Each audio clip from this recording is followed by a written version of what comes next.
Good morning, sir.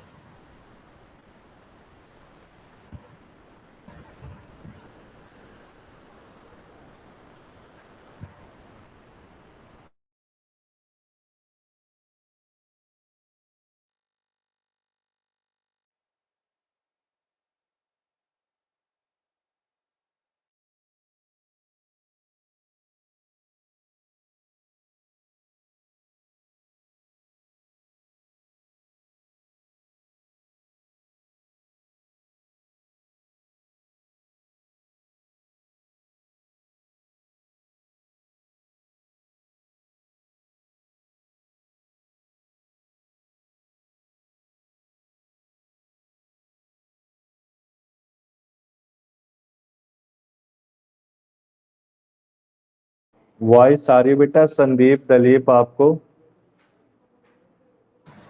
Good morning sir, आ रही है। ठीक है बेटा, बस स्टार्ट करते हैं टॉपिक।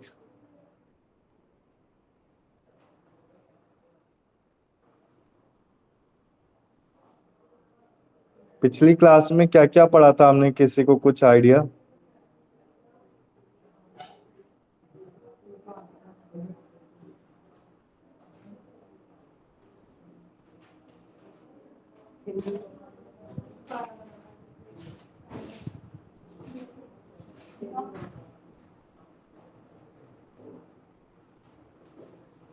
बताओ बेटा संदीप दलीप।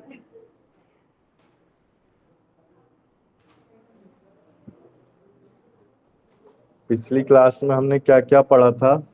अभिषेक, वॉइस आ रही है आपको?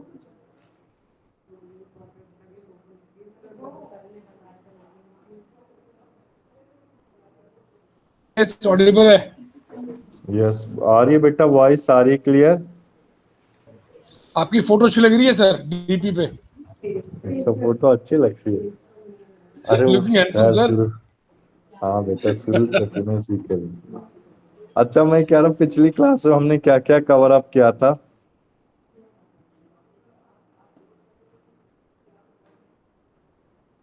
पिछली क्लास में अभिषेक हमने क्या कवर कवर अप किया था?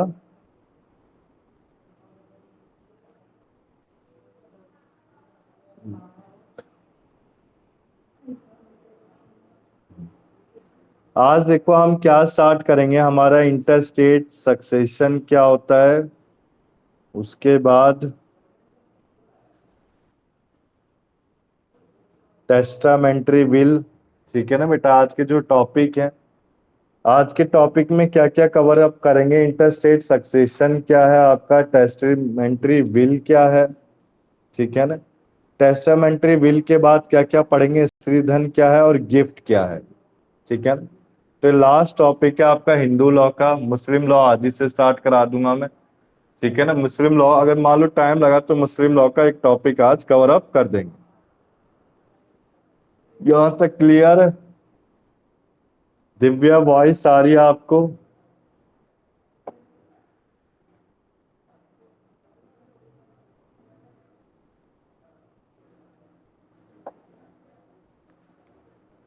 आशु, वॉइस आ रही है आशु?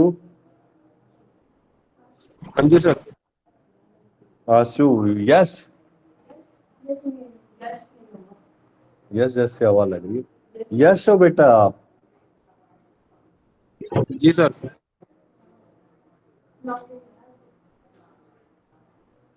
ठीक है बेटा। आए नहीं आज क्लास में यस आप?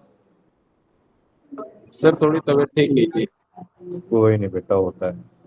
देखो हमने पिछली क्लास में क्या क्या कवर किया था, 5 मिनट के अंदर कोई बताएगा? बताओ बेटा, पिछली क्लास सर में क्या कवर किया था? ये तो आज का टॉपिक है। अ, सर वो हिंदू अनडिवाइडेड फैमिली हाँ वेरी गुड। और और हिंदू अनडिवाइडेड फैमिली, पार्टीशन, हाँ, पार्टीशन किया को था। पार्टनर। हम्म,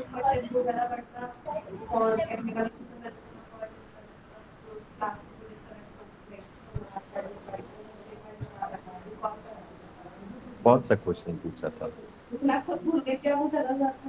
रीयूनियन भी कर रहे थे ना। ठीक ठीक है। देखो आज का जो टॉपिक है, आज के टॉपिक में हम क्या पढ़ेंगे, एक लास्ट टॉपिक रह गया आपका हिंदू लॉ का। बेटा हिंदू लॉ में मैंने आपको कुछ छुड़वाया ना, मुस्लिम लॉ में छुड़वाऊंगा, क्योंकि आपके क्या है, स्कोरिंग बुक है, ठीक है ना, स्कोरिंग सब्जेक्ट। पेपर भी आपका इजी था। रही बात बेटा, नैना ने बोला था मुझे कि आपको क्या करना है, इंपॉर्टेंट सेक्शन, ठीक है ना। अभी मैं मुस्लिम लॉ पूरा करा दूं, फिर एक साथ ही भिजवा दूंगा सारे, ठीक है ना। केस स्टडी कम थी हिंदू लॉ, मुस्लिम लॉ में केस स्टडी आती नहीं, ज्यादातर आपका इंपॉर्टेंट सेक्शन, ठीक है। तो देखो हम स्टार्ट करते हैं आज का लेक्चर। आज के लेक्चर में हमें क्या पढ़ना है, हिंदू लॉ के बारे में पढ़ना है। हिंदू लॉ में देखो बेसिकली हिंदू लॉ में हमने क्या क्या चीजें कवर अप कर ली। हमने सबसे पहले पार्ट 1 में पढ़ा था सोर्स ऑफ हिंदू लॉ क्या होता है, हिंदू मैरिज क्या होता है, what are the types of Hindu marriage को कवर अप किया। हिंदू मैरिज के बाद हमारा क्या आया था, सेकंड जो पार्ट हमने पढ़ा था उसमें क्या क्या पढ़ा था बेटा, हमने डाइवर्स के पढ़ा, डाइवर्स की थ्योरी क्या होती है, क्या ग्राउंड होते हैं, कॉन्जुगल राइट्स क्या होते हैं, ठीक है ना। जुडिशियल, सबसे पहले कॉन्जुगल राइट्स आता था, फिर जुडिशियल सेपरेशन, जुडिशियल सेपरेशन के बाद क्या आता था आपका, डाइवर्स आता था। उसके बाद हमने नेक्स्ट क्लास में क्या पढ़ा बेटा, पार्ट 3 में हमने पढ़ा मेंटेनेंस एंड अडॉप्शन को कवर अप किया। मेंटेनेंस एंड अडॉप्शन में हमने क्या क्या चीजें कवर अप की थी, कौन किस किस के लिए मेंटेनेंस होता था, ठीक है ना। एक लीगल वो मेंटेनेंस की एक डेफिनेशन मैंने बताई थी डिजीज की, ठीक है ना। एडॉप्शन में कितने एज का डिफरेंस होना चाहिए ये भी बताया था हमने, कंडीशन को कवर अप किया था। एक मेल जो पर्सन है वो फीमेल को अडॉप्ट नहीं, मतलब मेल फीमेल को नहीं कर सकता था, ये सारी चीजें कवर अप की थी। हाँ, इसके बाद जो पिछली क्लास थी पार्ट 4, बेसिकली आपके बेटा हिंदू लॉ में मैंने 5 पार्ट डिवाइड किए थे, और मोहम्मडन लॉ मुस्लिम लॉ में 4 पार्ट डिवाइड, ठीक है ना। तो 4 पार्ट में 2 पीडीएफ तो मैंने बना दी, 2 बाकी रह गए। 2 आज ही प्रोवाइड कर दूंगा क्लास के एंड में, कि नेक्स्ट क्लास में दिक्कत ना हो। और उसके अलावा जो 2 हैं वो नेक्स्ट क्लास में कर दूंगा, ठीक है ना। मोहम्मडन लॉ इजी है, ज्यादा कठिन नहीं। पिछली क्लास में पार्ट 4 में हमने क्या क्या पढ़ा था याद करो। सबसे पहले कारा पढ़ा, कारा की कुछ फीस पे करनी होती थी, कितने सालों की होती थी, कैसे यूजर आईडी पासवर्ड होता था, अगर एक बच्चे को अडॉप्ट कर लिया तो कब तक उसको पेरेंट्स ले जा सकते थे, उन्हें वेटिंग लिस्ट में डालते थे। फिर हमने यूनिफॉर्म सिविल कोड पढ़ा, यूनिफॉर्म सिविल कोड के बाद हमने क्या पढ़ा, को पार्टनर पढ़ा। को पार्टनर में कौन कौन मेंबर हो सकता है, किसकी लायबिलिटी एग्जिस्ट हो सकती है। को पार्टनर के बाद लास्ट टॉपिक पढ़ा हमने पार्टीशन। क्लियर है बेटा। आज का जो टॉपिक है वो विल पे है। विल क्या होता है, विल का मतलब होता है वसीयत। और वसीयत कैसे होती है, बिफोर द डेथ और आफ्टर द डेथ। अगर आपकी जो वसीयत है, अगर बिफोर द डेथ है, बिफोर के डेथ, डेथ होने से पहले अगर आपके पेरेंट्स ने आपकी वसीयत करा दिए तो उसे क्या बोलते हैं, वसीयत नामा, यानी कि टेस्टामेंट्री विल कहते हैं। यहां तक क्लियर है। मान लो अगर डेथ के बाद, अब मेरी डेथ हो गई, मैंने किसी को वसीयत कराया नहीं था, किसी के नाम विल की नहीं थी, तो बिफोर द डेथ अगर मेरी कोई वसीयत नहीं है तो वो क्या होगी, प्रॉपर्टी मेरे फैमिली मेंबर में डिस्ट्रीब्यूट की जाती, क्योंकि कोई वसीयत था ही, ठीक है ना। क्लियर है बेटा यहाँ तक। तो 4 उसमें पार्ट आते थे, कौन से, इंटरस्टेट सक्सेशन। अगर आपकी वसीयत बिफोर डेथ है तो उसे टेस्टामेंट्री, यानी कि मुंह से बोला गया testamentary, whether it is in oral और राइटिंग बोला जाता है। अगर आपकी वसीयत नहीं है, मतलब वसीयत डेथ से पहले नहीं बनाए गए, तो उसे इंटरस्टेट सक्सेशन कहते हैं, इन टेस्टामेंट्री विल। क्लियर है बेटा। आ गया बेटा संदीप, अभिषेक, समझ में आपको विल कितने तरह सर के होते हैं। ओरल हाँ कैसे हो बताओ। सकती है सर? ओरल मुंह से बोल के चला गया, जैसे पुराने जमाने में होता था, रिकॉर्डिंग जैसे रिकॉर्डिंग में आर्मी वाला है। Record record recording. कैसे रहता होगा सर उसका? रिकॉर्ड में बताता हूँ अभी बेटा, टाइप्स ऑफ विल पढ़ेंगे ना जब ओके संदीप, ओके। प्रिविलेज और अनप्रिविलेज। जैसे जी आर्मी जी ऑफिसर है, जी अब आर्मी की जंग चल रही है, अब वो मरने वाला है, उसको भाई वो लिखित में तो दे नहीं सकता, तो जी साहब से मुंह पे बोल के चला जाएगा कि मेरी विल।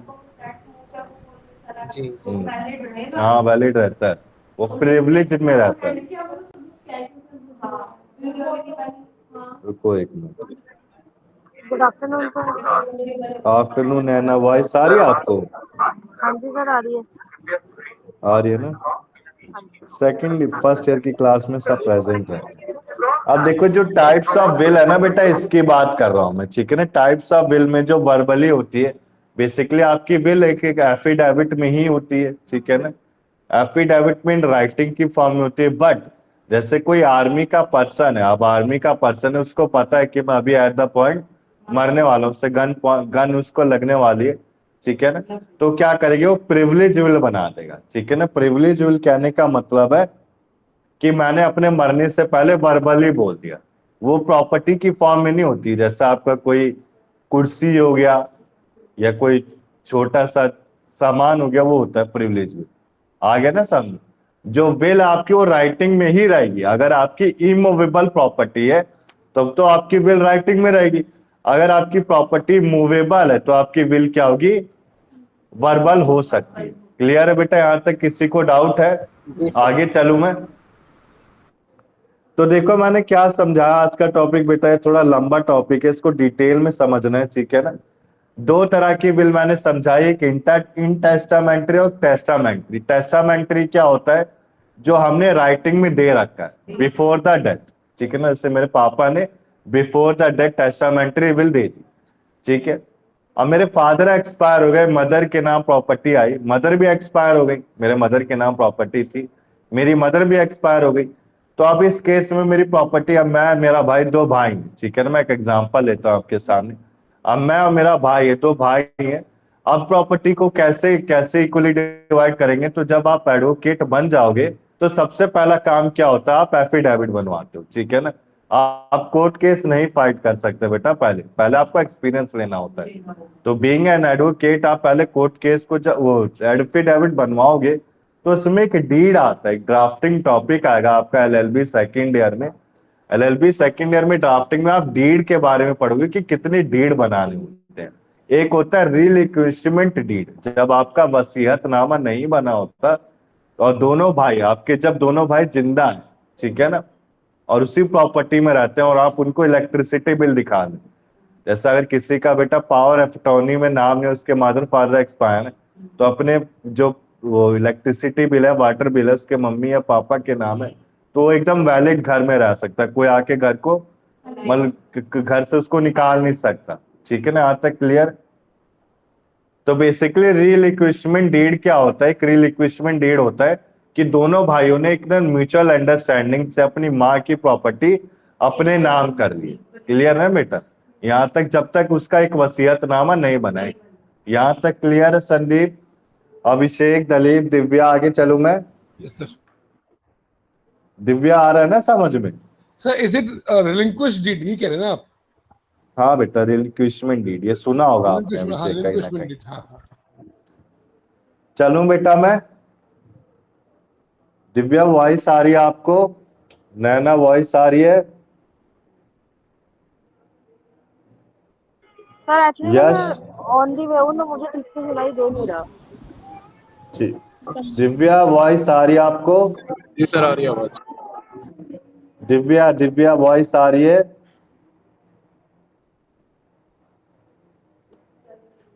यस सर, आ रही है। ठीक है बेटा, ध्यान से सुनते रहो। अब देखो, इंटी स्टेट सक्सेशन होता है इन टेस्टामेंट्री विल, जो बिफोर द डेथ अप्रूव, मतलब राइटिंग में नहीं थी, हमने कोई वसीयतनामा नहीं बनाया अपने बच्चे का। तो सिंपली मैं आपसे पूछता हूं, जैसे आपका वसीयतनामा नहीं बने तो प्रॉपर्टी किसके बिहाफ पे डिवाइड किया जाएगा? लीगल फैमिली के मेंबर के बिहाफ पे डिवाइड किया जाएगा, ठीक है ना। अब फैमिली मेंबर में भी क्या होते हैं, चार फॉलो किए जाते हैं। सबसे पहला क्लास 1 हायर, सगे। क्लास 2 हायर, चाचा चचेड़े। फिर आता है एग्नोट्स और प्रोबेट्स आता है, ठीक है ना। अभी पढ़ेंगे, अभी इसके नीचे ये। तो पहले मैं समझा देता हूँ। सक्सेशन कहने का मतलब है जो हम अपने आने वाली पीढ़ी को प्रॉपर्टी प्रोवाइड करेंगे। या आपका सक्सेशन किस में होता है, ज्वाइंट फैमिली प्रॉपर्टी, ठीक है ना। जैसे आपके घर में ज्वाइंट फैमिली रह रही है बेटा, ठीक है ना, और आपके जो दादाजी थे उन्हें प्रॉपर्टी किसी के नाम की नहीं, उनकी डेथ हो गई। अब जो प्रॉपर्टी किसके नाम की, किसके नाम होगी आगे चल के, जितने भी फैमिली मेंबर हैं उनके नाम होगी। क्लियर है यहाँ तक? ठीक है ना। हाँ, चाचा, चाचा आ गए, बेटा आ गया, पर बेटा आ गया, बेटी आ गई, पर बेटी आ गई, उसके बच्चे आ गए, वो सब आते हैं, ठीक है ना। इसके बाद देखो अगर कोई सेपरेट प्रॉपर्टी में रहता है, अब सेपरेट में सर रहता है तो सिंपल, हाँ बेटा बोलो। सर अगर मतलब जैसे फादर की डेथ हो गई हाँ हाँ तो उन्होंने अपने 4 बेटों में से बड़े बेटे के नाम पे प्रॉपर्टी कर दी। ठीक है।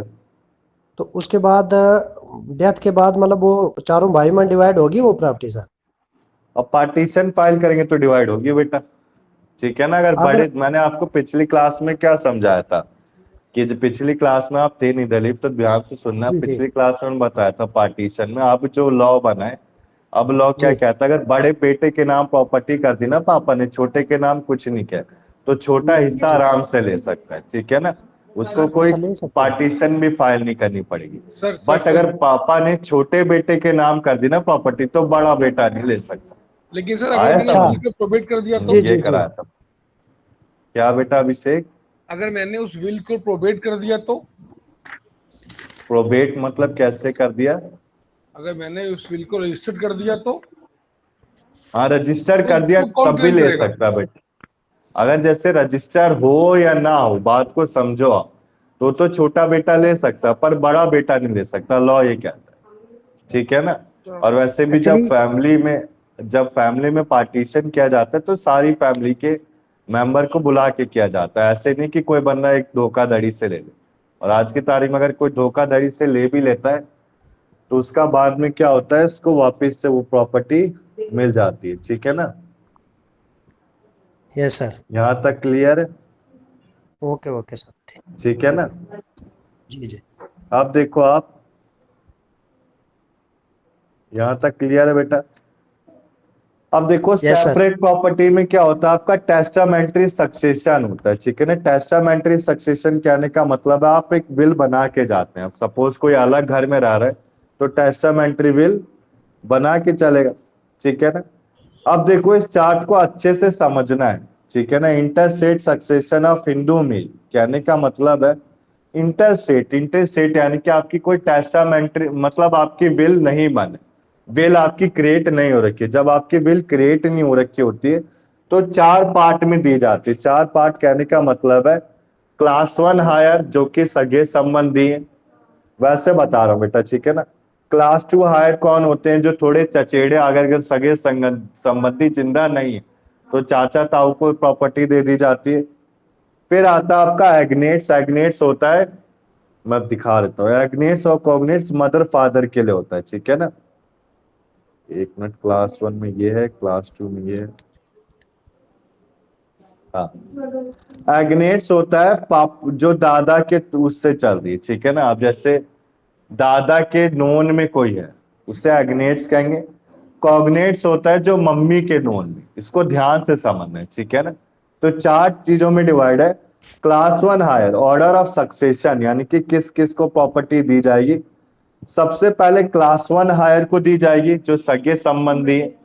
फिर क्लास 2 हायर को दी जाएगी जो आपके संगे संबंधी नहीं, जो दूर के रिश्ते आते हैं। अब बेटा मम्मी पापा थे, उनके जो बच्चे कुछ पैदा हुए, ठीक है ना, तो किसको देंगे, जैसे बेटी के दामाद को दे दी प्रॉपर्टी, समझ रहे हो ना आप? दामाद के किसी नोन को दे दी। यस एग्नेट्स और कॉग्नेट्स कहने का मतलब है, एग्नेट्स यानी कि मेल। अब मेल है, जैसे मैं पेरेंट्स हूं, मेरी कोई औलाद नहीं कुछ नहीं, तो मेरे पापा के नोन में जितने होंगे उन्हें एग्नेट्स कहा जाएगा। और कॉग्नेट्स किसे कहा जाएगा, जो मेरे मम्मी के नोन में उनको प्रॉपर्टी दे दी जाएगी। यहां तक क्लियर है बेटा? इन्हें लीनियर असेंडेंट बोला जाएगा, ठीक है ना। क्लियर? आगे चलो मैं संदीप दलीप, डाउट है किसी को? वो सर। नो सर यस होगा आगे। आ गया ना अच्छे से समझ में? तो बेटा जी जी ऑर्डर सर। ऑफ सक्सेशन देखो, आपको मेन समझ के चलना है। सबसे पहले मैंने क्या समझा, जो हिंदू लॉस में विल 2 तरह की होती है, एक टेस्टामेंट्री और एक इंटेस्टामेंट्री। अगर टेस्टामेंट्री है तो वो बिफोर द डेथ है, राइटिंग की फॉर्म में। और अगर इंटेस्टामेंट्री जिसे इंटी स्टेट सक्सेशन बोला जाता है। इंटी स्टेट सक्सेशन क्या होता है, बिफोर द डेथ, जो राइटिंग में नहीं, जो नहीं बनाई गई थी। जब नहीं बनाई गई तो किसके बेसिस पे डिवाइड किया जाएगा उसे, क्लास 1 हायर, क्लास 2 हायर, एग्नेट्स और कॉग्नेट्स। क्लियर है बेटा? क्लास 1 हायर कौन होते हैं, जो सगे संबंधी हो गए, ब्लड रिलेशन। क्लास 2 हायर जो थोड़े दूर के हो गए, एग्नेट्स होते जो मेरे फादर के हैं, फादर के दादा परदादा, उनको प्रॉपर्टी मिल जाएगी। कॉग्नेट्स होते जो मेरे मम्मी के हैं, जैसे मम्मी, मेरी नानी, परनानी, ऐसे। ठीक है ना बेटा। अब देखो स्टार्ट करते हैं क्लास 1 हायर। क्लास 1 हायर में ये सारी चीजें आती है, आपको सबको डिटेल में नहीं पढ़, ठीक है ना, ऊपर से मेन पढ़ना है क्योंकि एमसीक्यू पेपर है आपका। क्लास 1 हायर में देखो सबसे पहले मदर आएगी। मदर में कौन हो सकता है? Adoptive mother, adopted mother, natural mother को छोड़ के, ठीक है ना। नेचुरल मदर है, वैसे तो मदर तो मरी गई है, ठीक है ना। मदर के मरने के बाद की बात की जा रही। क्लास 1 हायर आए सन अरे जैसे हाँ, वो सौतेली माँ, ठीक है ना। अब ये जो मदर है, ये प्रॉपर्टी किसको दे सकते हैं? अपने इलेगिमिटेड सन को दे सकते हैं। मैंने आपको बताया था इलेगिमिटेड सन को कब दे सकते हैं? जब वो अपना कन्वर्जन करा दे, ठीक है ना, या फिर उसकी जो अपब्रिंगिंग है, मैंने first source of Hindu law में बताया था, उसकी अपब्रिंगिंग किस में की गई है? हिंदू रिलीजन में की गई है। इसके बाद देखो आप, अगर वो सन और डॉटर में भी क्लास 1 हायर आ गए कि सन को दिया जाएगा या फिर डॉटर को दिया जाएगा। क्लियर है ना बेटा? अरे क्लास 1 हायर कहने से मतलब है कि जैसे कि मैं एक्सपायर हो गया तो मैं अपनी माँ को दे सकता हूँ, अपने बेटा बेटी को दे सकता हूँ, कि विधवा को दे सकता हूँ। विधवा कहने की मेरी वाइफ, ठीक है ना, मेरी वाइफ के प्रीडिसीज सन को, या फिर प्रीडिसीज सन के प्रीडिसीज सन को, उसके सन एंड डॉटर और प्रीडिसीज सन को। यहां तक क्लियर? तो मुझे मेन लर्न करके चलना पेपर में, ठीक है ना। पिछली क्लास जब फर्स्ट ईयर हुआ था उसमें मैंने कहा था डिटेल में मत पढ़ो, इसे ऊपर से पढ़ लोगे इनफ रहेगा। एमसीक्यू में भी ऊपर से पूछा गया था। क्लास 1 हायर हमने समझ लिया। अब क्लास 1 हायर में कौन आता है? मदर आती है, सन डॉटर आता है, विडो आती है, विडो के बेटे आ गए, ठीक है ना। विडो ऑफ प्री डिसीज सन यानी विडो जिसका पति उसका बेटा, ठीक है ना, यानी कि विडो का बेटा, हाँ, मरने वाले का बच्चा। विडो के पर पोता मान लो। Son daughter of predeceased son and daughters, बेटे और बेटी के बेटा बेटी, ठीक है ना। मतलब ग्रैंड, ऐसे समझो आप बेटा। क्लास 1 हायर में क्या क्या आते हैं? क्लास 1 हायर में मदर आएगा। मदर कौन सी? नेचुरल मदर नहीं, अडॉप्टेड, ठीक है ना, जो अडॉप्टेड है, या फिर अडॉप्टेड मदर आएगी आपकी मदर में। फिर सन डॉटर, फिर विडो के सन डॉटर, विडो के सन, ठीक है ना। फिर सन ग्रेट ग्रांड सन, ग्रांड डॉटर, फिर great grand son daughter. Clear है बेटा? आया थोड़ा बहुत समझ में? बताओ बेटा संदीप, दलीप, यस सर। आगे चलो मैं, कोई दिक्कत है दिव्या इसमें? Yes sir. हाँ, इसमें आपने बताया अडॉप्टेड मदर आएगी, नेचुरल मदर क्यों नहीं आएगी? नेचुरल मदर, उसका रीजन कहने का मतलब है नेचुरल मदर तो ऐसे भी प्रॉपर्टी की उसको मिलना ही है बेटा, वो तो रह ही रही है ना उसमें, वो तो है इसमें अडॉप्टेड की बात की गई, ठीक है ना। आगे चलो दिव्या, आया समझ में? अभिषेक आपको? Yes sir. क्लास 1 हायर आया ना sir. बेटा? ये थोड़ा कंफ्यूजिंग टॉपिक है, इसको थोड़ा अंदर डिटेल में पढ़ोगे और कंफ्यूज होगे। बस ऊपर की हेडिंग को लिख लेना, जब नोट्स बनाओगे ना तो ऊपर की हेडिंग को लिख लेना आप। अब इसके बाद देखो बेटा क्लास 2 हायर में क्या आता है। क्लास 2 हायर में मैंने बताया फादर, ठीक है ना। क्लास 2 हायर में चचेड़े रिश्ते आ रहे हैं सारे, फादर के माँ, फादर के सन, फादर का ब्रदर, फादर की मदर, इस चचेड़े रिलेशन आ रहे हैं। तो क्लास 2 हायर में क्या आएगा? फादर असली वाला फादर नहीं, अडॉप्टेड। क्लियर है ना? लिखा हुआ father includes adopted father is not entitled for property from illegitimate son unlike the mother. ऐसे मदर को तो मिल सकता है, मदर दे सकते हैं इलेगिमिटेड सन को, पर फादर नहीं दे सकता। इसके बाद देखो ब्रदर सिस्टर आ गया, सन्स, ये सब फादर के हैं, ठीक है ना। ये सारे किसके हैं? फादर के ब्रदर एंड सिस्टर हैं। सगे ब्रदर सिस्टर की बात नहीं हो रही। आ गया ना बेटा समझ में? तो क्लास 2 हायर में क्या आएगा देखो आप, फादर के ब्रदर, फादर का सिस्टर, फादर का सन का डॉटर सन, या सन डॉटर डॉटर। अभिषेक क्लियर होना ना ये चीज आपको। जी सर। इसको ऊपर से पढ़ना है। ऊपर से मैंने क्या पढ़ा, मैंने पूरे पूरे LLB 3 साल पढ़ा, तो मैं तीनों सालों में मैंने क्या लर्न किया कि इंटरस्टेट सक्सेशन में 4 आते हैं, क्लास 1 हायर, क्लास 2 हायर, एग्नोट्स और कोगनोट्स। क्लास 1 हायर सगे रिलेशन, क्लास 2 हायर थोड़े चचेड़े पापा या मम्मी के जो भाई बहन है, पापा से रिलेट करते हैं वैसे ज्यादातर। एग्नोट्स में मेल यानी कि पापा दर्द दादा इनसे, कॉग्नेट्स में फीमेल। क्लियर है ना यहाँ तक, मम्मी नानी ये सारी। तो क्लास 2 हायर में मैंने बता दिया फादर का ब्रदर या फादर की सिस्टर। ये बेटा सेकंड पॉइंट को समझना अच्छे से, सारी किसकी बात की जा रही है, फादर की। अब इसके बाद देखो डॉटर का son daughter, sons daughter, daughter sons, daughter daughters. फिर आता है brother son, brothers daughter, sisters daughter.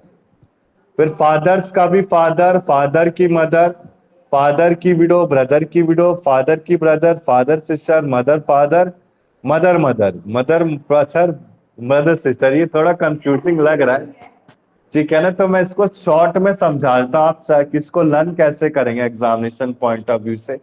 सबसे पहले जो LLB फर्स्ट ईयर का मैंने एग्जाम पेपर पिछली क्लास में दिखाया था, फिर दिखा दूंगा आज, उसमें बेटा ये टॉपिक आया भी नहीं था, ठीक है ना, ये नहीं आया था।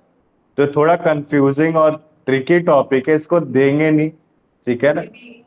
अगर दे दिया may be in the case, तो आप क्या समझेंगे, क्लास 1 हायर मदर के लिए, मदर के सारे रिलेशन आ गए, क्लास 2 हायर फादर के लिए हो गए। क्लियर है बेटा, आगे चलूं मैं, इसमें कोई कंफ्यूजन है किसी को? No sir. अब बेटा क्लास 2 हायर के बाद क्या है, एग्नोट्स और कोगनोट्स क्या होते हैं, ठीक है ना। एग्नोट्स और कोगनोट्स कहने का मतलब, इसको डिटेल में समझाता हूं मैं। एक पर्सन को एग्नोट कब बोला जाएगा, जब वो एक ब्लड या अडॉप्शन से हो मेल से, होली, ठीक है ना, यानी कि मेल के वो अडॉप्शन या फिर ब्लड से क्या हो, एग्नोट सब माना जाएगा। एग्नोट्स ऑफ इंटरेस्ट से डू नॉट इंक्लूड विडो, ठीक है ना। क्या बेटा, adoption from male. हाँ, हुली थ्रू और मेल, यानी कि मेल के थ्रू या तो अडॉप्ट किया या फिर ब्लड रिलेशन है, आगे ना समझ। एग्नोट किसके लिए होता है, सारा का सारा, एक मिनट यार, तुमने थोड़ा कंफ्यूजिंग सा कर दिया सर।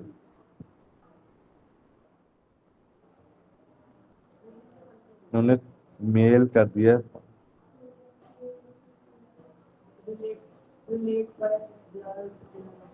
इसमें देखो आप, एग्नोट कौन होते हैं,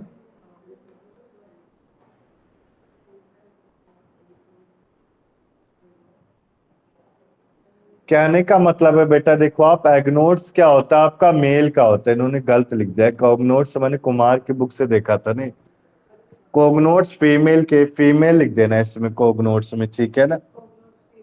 एग्नोट्स होता है मेल के लिए और कोगनोट्स होता है फीमेल के लिए।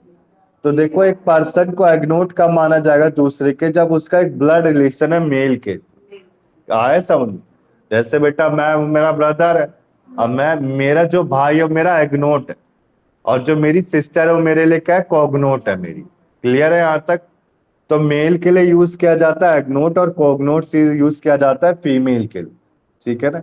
एक बार बेटा इसे सर्च भी कर लेना आप, ये दोनों मेल और फीमेल के लिए, सेकंड गलत लिख दिया है, ठीक है ना। वन पर्सन को एग्नोट का बोला जाएगा जब वो मेल के थ्रू ब्लड में, अडॉप्शन में आपका क्या है, एग्नेट है। अब ये एग्नेट इंटरस्टेट को विडो इंक्लूड नहीं करता। कहने का मतलब है कि जो कोई विडो है ना, विडो आपकी किस में नहीं आएगी, इसमें एग्नेट्स में नहीं आएगी। एग्नेट्स का सिंपल कहने का मतलब है मैं, मेरे पापा, मेरे दादा, मेरे परदादा, जो मेल असेंडेंट चले आ रहे, ठीक है ना। असेंडेंट यानी कि नीचे से ऊपर जा रहे, ठीक है ना, और डिसेंडेंट यानी कि नीचे से नीचे, grand son, grand grand son. तो मेल असेंडेंट क्या हो गए बेटा, एग्नेट्स हो गए, और कॉग्नेट्स क्या हो गए, फीमेल असेंडेंट। क्लियर है बेटा। तो इसमें बेसिकली कोई डिग्री ऑफ रिलेशन नहीं होता, एग्नेट का जब रिकॉग्नाइज किया गया है बेसिकली एग्नेट आपका एक इंटरस्टेट को सक्सीड कर सकता है, ठीक है ना। अब मेरी बात को समझने, जो एग्नेट्स और कॉग्नोट्स सही टॉपिक है नहीं इतना इंपॉर्टेंट। इसका रीजन क्या है, जब प्रॉपर्टी है आपकी, ठीक है ना, प्रॉपर्टी है, जैसे कोई वो है आपका, मैं एक एग्जांपल लेता हूँ अभिषेक, जैसे कि कोई मेंटल डिसऑर्डर पर्सन, अब मेंटल डिसऑर्डर पर्सन की शादी हो नहीं रखी, तो मेंटल डिसऑर्डर पर्सन में या तो क्लास 1 हायर तो उसका होना नहीं, पहली बात। क्लास 2 हायर उसके चाचा चचेड़ी में दे दिया जाएगा। अब अगर चाचा चचेड़ी में दे दिया, चाचा चाचा चाव ताऊ किसी में भी दे दिया, तो क्या एग्नोट्स और कोग्नोट्स की कॉन्सेप्ट कहीं से आता है? कहीं से भी नहीं आता। ये जो एग्नोट्स और कॉग्नोट्स कहाँ कंसेप्ट आते हैं, जब आपके दादा या फिर परदादा होते हैं, बेसिकली वो रीजन होते ही नहीं, उनकी भी डेथ हो जाती। तो एग्नोट्स और कॉग्नोट्स को सिंपली माइंड में हमें लॉजिक ये रखना है, पापा की बात की जाएगी तो एग्नोट्स और कॉग्नोट्स में फीमेल की, मम्मी की बात की जाएगी। क्लियर है ना बेटा? अब दूसरी बात क्या समझने, एक बेटा स्टेट का फॉर्म होता है, ESTAT। किसी को आइडिया है इसका इंफॉर्मेशन क्या होता है? हाँ बेटा संदीप, आपको तो आइडिया होगा, आप जॉब करते हो। अभिषेक स्टेट हो आपको गए भी? Property sir. हाँ प्रॉपर्टी तो है, पर मीनिंग क्या है, लीगल डेफिनेशन अगर आप देना स्पेलिंग चाहें क्या बताया मुझको। सर आपने? State, ESTATE। सर एक living person net worth. Very good. देखो स्टेट, हाँ मैं एक पता, एक आदमी की नेटवर्थ कितनी है, एस्टेट होता है। मैं बताता हूँ बेटा, जैसे कि आपके घर के सामने एक गाड़ी रखी है, ठीक है ना, मैं एक एग्जांपल से समझाता हूँ। अब गाड़ी क्या है, मूवेबल प्रॉपर्टी, स्टेट में दोनों आ सकते हैं, इमूवेबल और मूवेबल दोनों। अब घर के आगे आगे खड़ी करिए बेटा अभिषेक, और वो गाड़ी लेने कभी आया नहीं पर्सन, तो गाड़ी किसकी होगी, आपकी होगी कि गवर्नमेंट की होगी? तो स्टेट क्या होता है, गवर्नमेंट होता है। यहां तक क्लियर है ना? हाँ वेरी गुड नैना, गवर्नमेंट की होगी। तो बात को समझना आप, मैंने आपको क्या समझाया, जैसे प्रॉपर्टी, अब प्रॉपर्टी कुछ लावारिस प्रॉपर्टीज होती है जिनमें कोई भी उनका कोई क्लास 1 हायर नहीं है, क्लास 2 हायर नहीं है, एग्नोट्स ना कॉग्नोट्स है, तो उस प्रॉपर्टी को क्या माना जाता है, स्टेट माना जाता है, जो प्रॉपर्टी पास कर दी जाती है गवर्नमेंट को। क्लियर है बेटा? यहां तक डाउट है किसी को? तो state is a property which is passes to the government when there is no legal hire established and no legal hire। यहां तक क्लियर है बेटा? किसी को डाउट है इसमें? बताओ आप। Sandeep, Daleep, Divya, yes sir, yes yes, clear हुआ ना आपको doubt? Yes sir, yes. Sir जब उस पे देख रहे हैं गूगल पे, तो उस पे आ रहा है an extensive area of land in the country usually with a large house owned by person, family और ऑर्गेनाइजेशन। इसमें नहीं ऐसा तो संदीप, नहीं आ रहा है कि जो संदीप हाँ वो जी, जब है, संदीप भाई वो जब है जब हम रियल एस्टेट की खुद बात कर रहे हैं, हम तो प्रॉपर्टीज की बात कर रहे हैं, एज इन दी जैसे हम कोई घर ले लिया तो आप घर बेटा मूवेबल प्रॉपर्टी देख रहे हो संदीप, मैं इमूवेबल प्रॉपर्टी की बात कर रहा मैं हूँ, वही कह रहा हूँ संदीप। ठीक है ना। ओके। देखो आप, मैं आपको फिर से समझाता हूँ इंटरस्टेट सक्सेशन में हमने क्या क्या पढ़ा। ये प्रॉपर्टी आपकी बिफोर राइटिंग होती है, कोई राइटिंग नहीं होती इसमें। इसकी प्रॉपर्टी का डिस्ट्रीब्यूशन कैसे किया जाएगा, क्लास 1 हायर, क्लास 2, एग्नोट्स और कॉग्नोट्स है। एग्नोट्स कॉग्नोट्स एक ऐसा कॉन्सेप्ट है जो मोस्ट रेयरली मिलता है, ठीक है ना। रेयरली कहने का मतलब है मेल के थ्रू इसमें कोई विडो इंक्लूड नहीं की जाती, ठीक है ना। इसमें आपका कोई डिस्टिंक्ट बिटवीन नहीं होता, फुल एंड हाफ ब्लड का एक यूट्रिन रिलेशनशिप भी इसमें रिकॉग्नाइज नहीं होती। अच्छा, मैंने पिछली क्लास में यूट्रिन रिलेशनशिप सिखाया तो क्या होता था यूट्रिन? यूट्रिन बताया था बेटा, याद करो, हिंदू लॉ में पढ़ा था हमने यूट्रिन।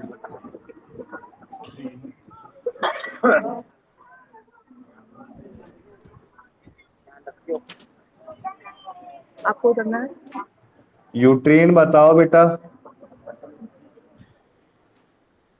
यूट्रिन मैंने पिछली क्लास में बताया था, यूट्रिन क्या होता है, जब आपका कोई सौतेला है, ठीक है ना, फुल और हाफ ब्लड रिलेशन क्या होता है, यूट्रिन है जब कोई सौतेले में आ जाता है, ठीक है ना।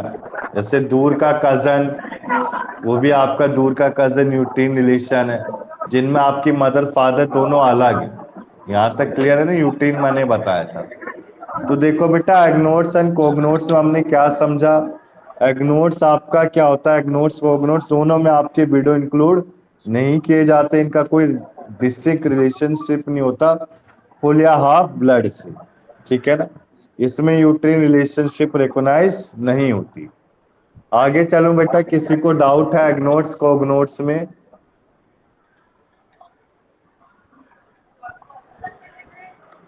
बताओ बेटा, आगे चलो मैं। Yes sir. अब देखो, एग्नोट्स कोगनोट्स के बाद मैंने आपको क्या समझाया। एग्नोट्स एंड कोगनोट्स के बाद क्या आता था आपका स्टेट। मान लो अगर कोई भी आपका एग्नोट्स का एग्नोट्स नहीं बचा, तो जो इमूवेबल प्रॉपर्टी होती है वो इससे एक टर्म यूज किया गया, स्टेट।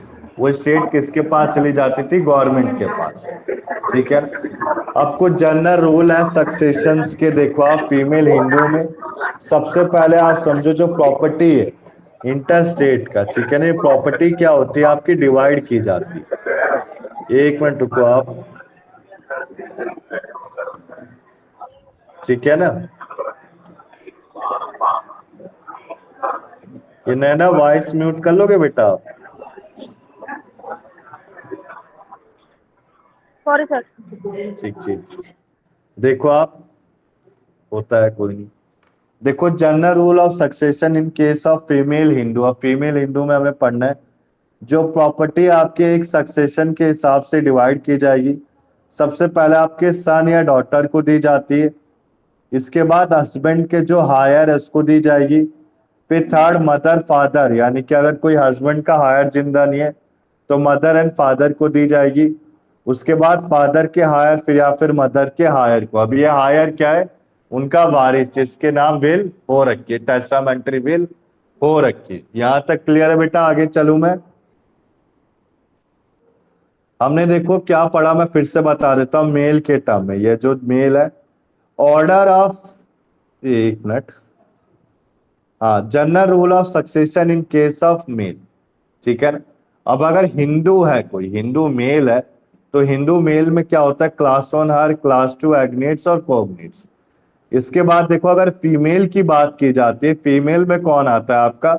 फीमेल में सबसे पहले उसका बेटा बेटी आएंगे, फिर उसके हस्बैंड, उसके खुद का हस्बैंड जो एक्सपायर हो रखा है, उसके हायर आ गया, बेटा कर रखे, बेटी जो भी हो। फिर या फिर हायर नहीं तो उसके मदर फादर आ गए, फिर फादर के हाँ बेटा बताओ, वॉइस आ रही है आपकी। सर मेरे यहाँ ना नेटवर्क बहुत इशू है, अंडरग्राउंड है, मेट्रो में क्लास नहीं लेता। ठीक ठीक है बेटा, कोई दिक्कत नहीं। मैं एग्जिट कर रही हूँ, मुझे ठीक ठीक है, ठीक ठीक। देखो आप, जनरल रूल ऑफ सक्सेशन मैंने आपको फीमेल हिंदू में बता दिया। सबसे पहले जो फीमेल हिंदू है उसका सक्सेशन किसको दिया जाएगा? सन या डॉटर को, दूसरा हस्बैंड के हायर को, तीसरा मदर फादर को, चौथा फादर के हायर, या फिर पांचवा मदर के हायर को। यहाँ तक क्लियर? इसमें क्या बोला गया? देखो बेटा, सबसे पहले कि जो प्रॉपर्टी इनहेरिट की गई है फीमेल के हिंदू से, फादर या मदर से, अगर एब्सेंस होगा सन एंड डॉटर का, तभी किसको दिया जाएगा? फादर के हायर या फिर मदर के हायर को।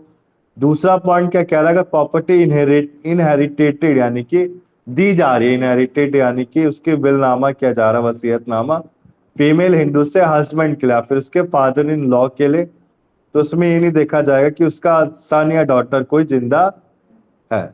यहां तक क्लियर है बेटा? आगे चलो, मैं इसको एक बार रीड कर लेना, अच्छे से आ जाएगा। थोड़ा सा कंफ्यूजिंग है, ज्यादा नहीं, ठीक है ना।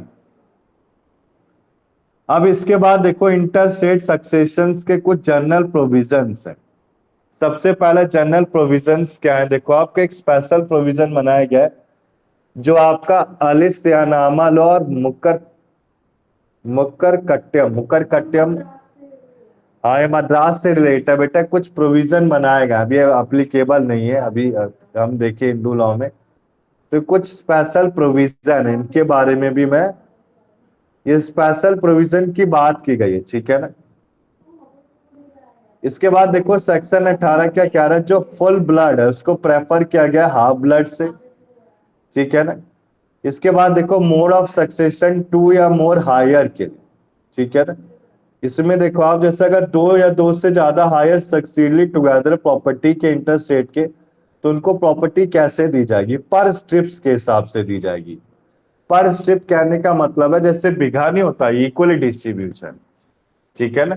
तो स्ट्रिप को बोलते हैं कि यानी कि इक्वली डिस्ट्रीब्यूट करना। अब जैसे मेरे मदर के नाम प्रॉपर्टी थी, अब मेरे मदर की डेथ हो गई, तो सबसे पहले अगर मैं एडवोकेट के पास जाऊंगा तो एडवोकेट क्या कहेगा कि आपको अगर अपने नाम घर करना है, अगर दोनों भाई को अपने इक्वली नाम करना है, तो सबसे पहले एक रिलिक्विशमेंट डीड बनवाना पड़ेगा।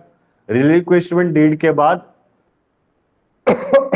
आप प्रॉपर्टी में आधा आधा करके रह सकते, ठीक है ना? कि फर्स्ट फ्लोर में आप बड़ा रहेगा और सेकंड फ्लोर में छोटा रहेगा। यहां तक क्लियर है बेटा? किसी को डाउट है? सर हाँ अभिषेक बताओ। ये जो रिलिंक्विश्ड डीड है, हाँ this is further used for resale also for the property. हाँ, वेरी गुड करेक्ट आंसर दिया एकदम। तो हम कर सकते हैं, इसको अगर बेच सकते हैं आगे रीसेल के लिए आफ्टर।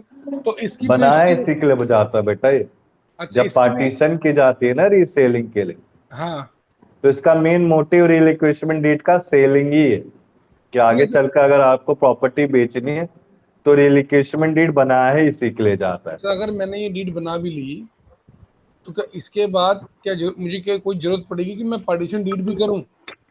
नहीं, सब इसके जरूरत बाद नहीं पड़ती। सेकंड पॉइंट, क्या ऐसा जरूरी है कि इस डीड के बाद I need to get it registered? Tension भी हो सकती है ना अंडरस्टैंडिंग, मतलब कि हम जो है वसीयत जो मम्मी की जो भी है हम आपस में ही बांट लेते हैं। हाँ बांट लेते हैं, बट आपको आगे चल के अगर किसी प्रूफ में दिखाना है या फिर रिक्विजिशन डीड कहने का मतलब है रीसेल, आगे चल के प्रॉपर्टी को तो बेचोगे, तो जब प्रॉपर्टी बेचोगे तो वो अटॉर्नी मांगता है, ठीक है ना? पार्टी क्या मांगेगी आपसे? पीओए मांगेगी।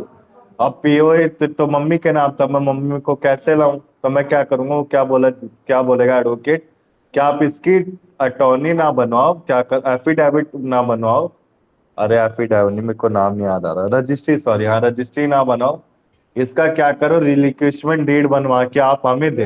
रिलिक्विशमेंट डीड में क्या होता है, दोनों ब्रदर्स के नाम होंगे या फिर सिस्टर उनका नाम होगा, उनके सिग्नेचर होंगे, आगे चल के उसको सेल कर सकते हो। अब सेल करने के बाद जो अभिषेक आपका क्वेश्चन अराइज हुआ था कि इसको क्या रजिस्टर कराना पड़ेगा, एक तरह से रजिस्टर जैसे अब बेटा पार्टीशन के समय तो मैं एक रिलिक्विशमेंट डीड दिखाऊंगा, साथ में एक एडवोकेट को हायर करके ये रिलिक्विशमेंट उसको दिखा के एफिडेविट बनवा दूंगा, जो एक दोनों भाइयों के पास रहेगा कि हम दोनों भाइयों के पास एफिडेविट है, हमने इस प्रॉपर्टी का पार्टीशन ले रखा है, और रिलिक्विशमेंट की कॉपी दोनों के पास रहेगी। मेरा क्वेश्चन क्लियर है ना बेटा? यहाँ यस तक? सर, ठीक है। मेरा क्वेश्चन ये उठा सर, अगर हाँ। मैंने कल को रिलिंक्विश डीड बना दी, हाँ मैंने क्या इसके बाद is it necessary to get it deed registered या I leave it as it is? Leave is कर सकते हो। लीव आपने रिलिक्विशमेंट डीड, सबसे पहली बात डीड बनाएगा कौन बेटा? आप खुद अभिषेक बताओ। अगर रिलिक्विशमेंट डीड आपकी बनती है ना, कभी भी कोई डीड बन रही है तो उसमें एफिडेविट वो रजिस्टर्ड स्टैंप पे होती है बेटा, तो ऑलरेडी रजिस्टर्ड है उसको, हम Right, उसको right, एज इट इज छोड़ भी सकते हैं। आ गया ना सब? डीड बनवाया वैसे आपने अभिषेक कभी? डीड तो वैसे तो नहीं, रिलिंक्विश तो नहीं बता मैंने, डीड तो मैं बनाता रहता हूँ सर। एफिडेविट बनवाया आपने? एफिडेविट स्टैम्प ड्यूटी पे रेंट एग्रीमेंट जिसे हाँ बोलते बनाया है हैं। सर, मेरे तो किसी मेरे ने रहा? मेरे मेरे प्रोफाइल में है ये काम। हाँ तो प्रोफाइल में तो बेटा आपको अच्छे से नॉलेज होगी, नहीं ठीक इसलिए है ना? इसलिए एफिडेविट मैंने यही पूछा कि रिलिंक्विश डीड करने के बाद is it necessary to get it registered या उसको छोड़ दें? वो रजिस्टर्ड होता ही है बेटा, वो एफिडेविट जैसे एफिडेविट होता है ना। अब जैसे स्टैम्प ड्यूटी, आप एक 10 रुपए का नोट बना होता है, उसके नीचे Yes, एक sir. पेपर होता है, उसमें Yes, sir. Yes, affidavit sir. लिखा होता है, यस सर। तो वो भी सेम रिलिक्विशमेंट डीड ही है। जैसे आपका रिलिक्विशमेंट डीड ऊपर डीड का फॉर्मेट होगा, फॉर्मेट जब सेकंड ईयर में आप सब आओगे ना तब मैं दिखाऊंगा डीड के फॉर्मेट क्या होते हैं, प्रोवाइड भी कर दूंगा आगे चल के आप कहीं। हाँ एफिडेविट भी तो आगे जाकर रजिस्टर कर सकते हैं हम लोग, क्योंकि ये तो नोटरी होता है बस, ऐसा कुछ है क्या? जब नोटराइज जो होता है वो नोटराइज लिए एक तरह से लीगल डॉक्यूमेंट है, उसको मैं रजिस्टर्ड कब करूंगा? जब मेरे को उसको अप्लाई करना है, उसका यूज करना है, ठीक है ना अभिषेक? हाँ sir, yes sir, yes sir, ठीक है ना? आगे ना समझ? Yes sir. तो बात को समझो आप, जो आपका एफिडेविट है जब आप उसको नोटराइज करते हैं, कई बच्चों को पता नहीं, मैं बता देता हूँ, बेटा आप जैसे आपको रेंट एग्रीमेंट बनाना है तो आप किसी नॉथराइज ऑफिस में जाते हो, जो उसे डॉक्यूमेंट शॉप्स कहते हैं। डॉक्यूमेंट शॉप क्या करता है, एक स्टैम्प ड्यूटी कहता है आपकी स्टैम्प ड्यूटी इतनी मिलेगी मिनिमम, जैसे अभिषेक 200 है ना मिनिमम पे अमाउंट, 200 ही 200 200 मिनिमम लेगा ही लेगा चाहे किसी भी एरिया का। तो क्या करेगा, 200 की स्टैम्प ड्यूटी में सबसे पहले एक 10 रुपए का एनवेलप कुछ वो इमेज सा होता है, उसमें लिख 2 पार्टी के नाम होते हैं, फर्स्ट पार्टी एक सेकंड पार्टी।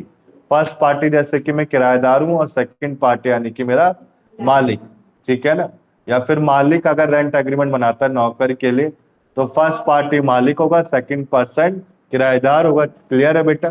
स्टैम्प ड्यूटी के बाद एक नीचे पेपर होता है बेटा, आपने तो बनवाया होगा अभिषेक, सर। एक एफिडेविट की फॉर्मेट में एक फॉर्मेट होता है क्या हम इसको प्रति महीना इतना अमाउंट पे करेंगे, इसकी प्रॉपर्टी का डैमेज नहीं करेंगे, हर अगले साल पे रिन्यू कराते रहें।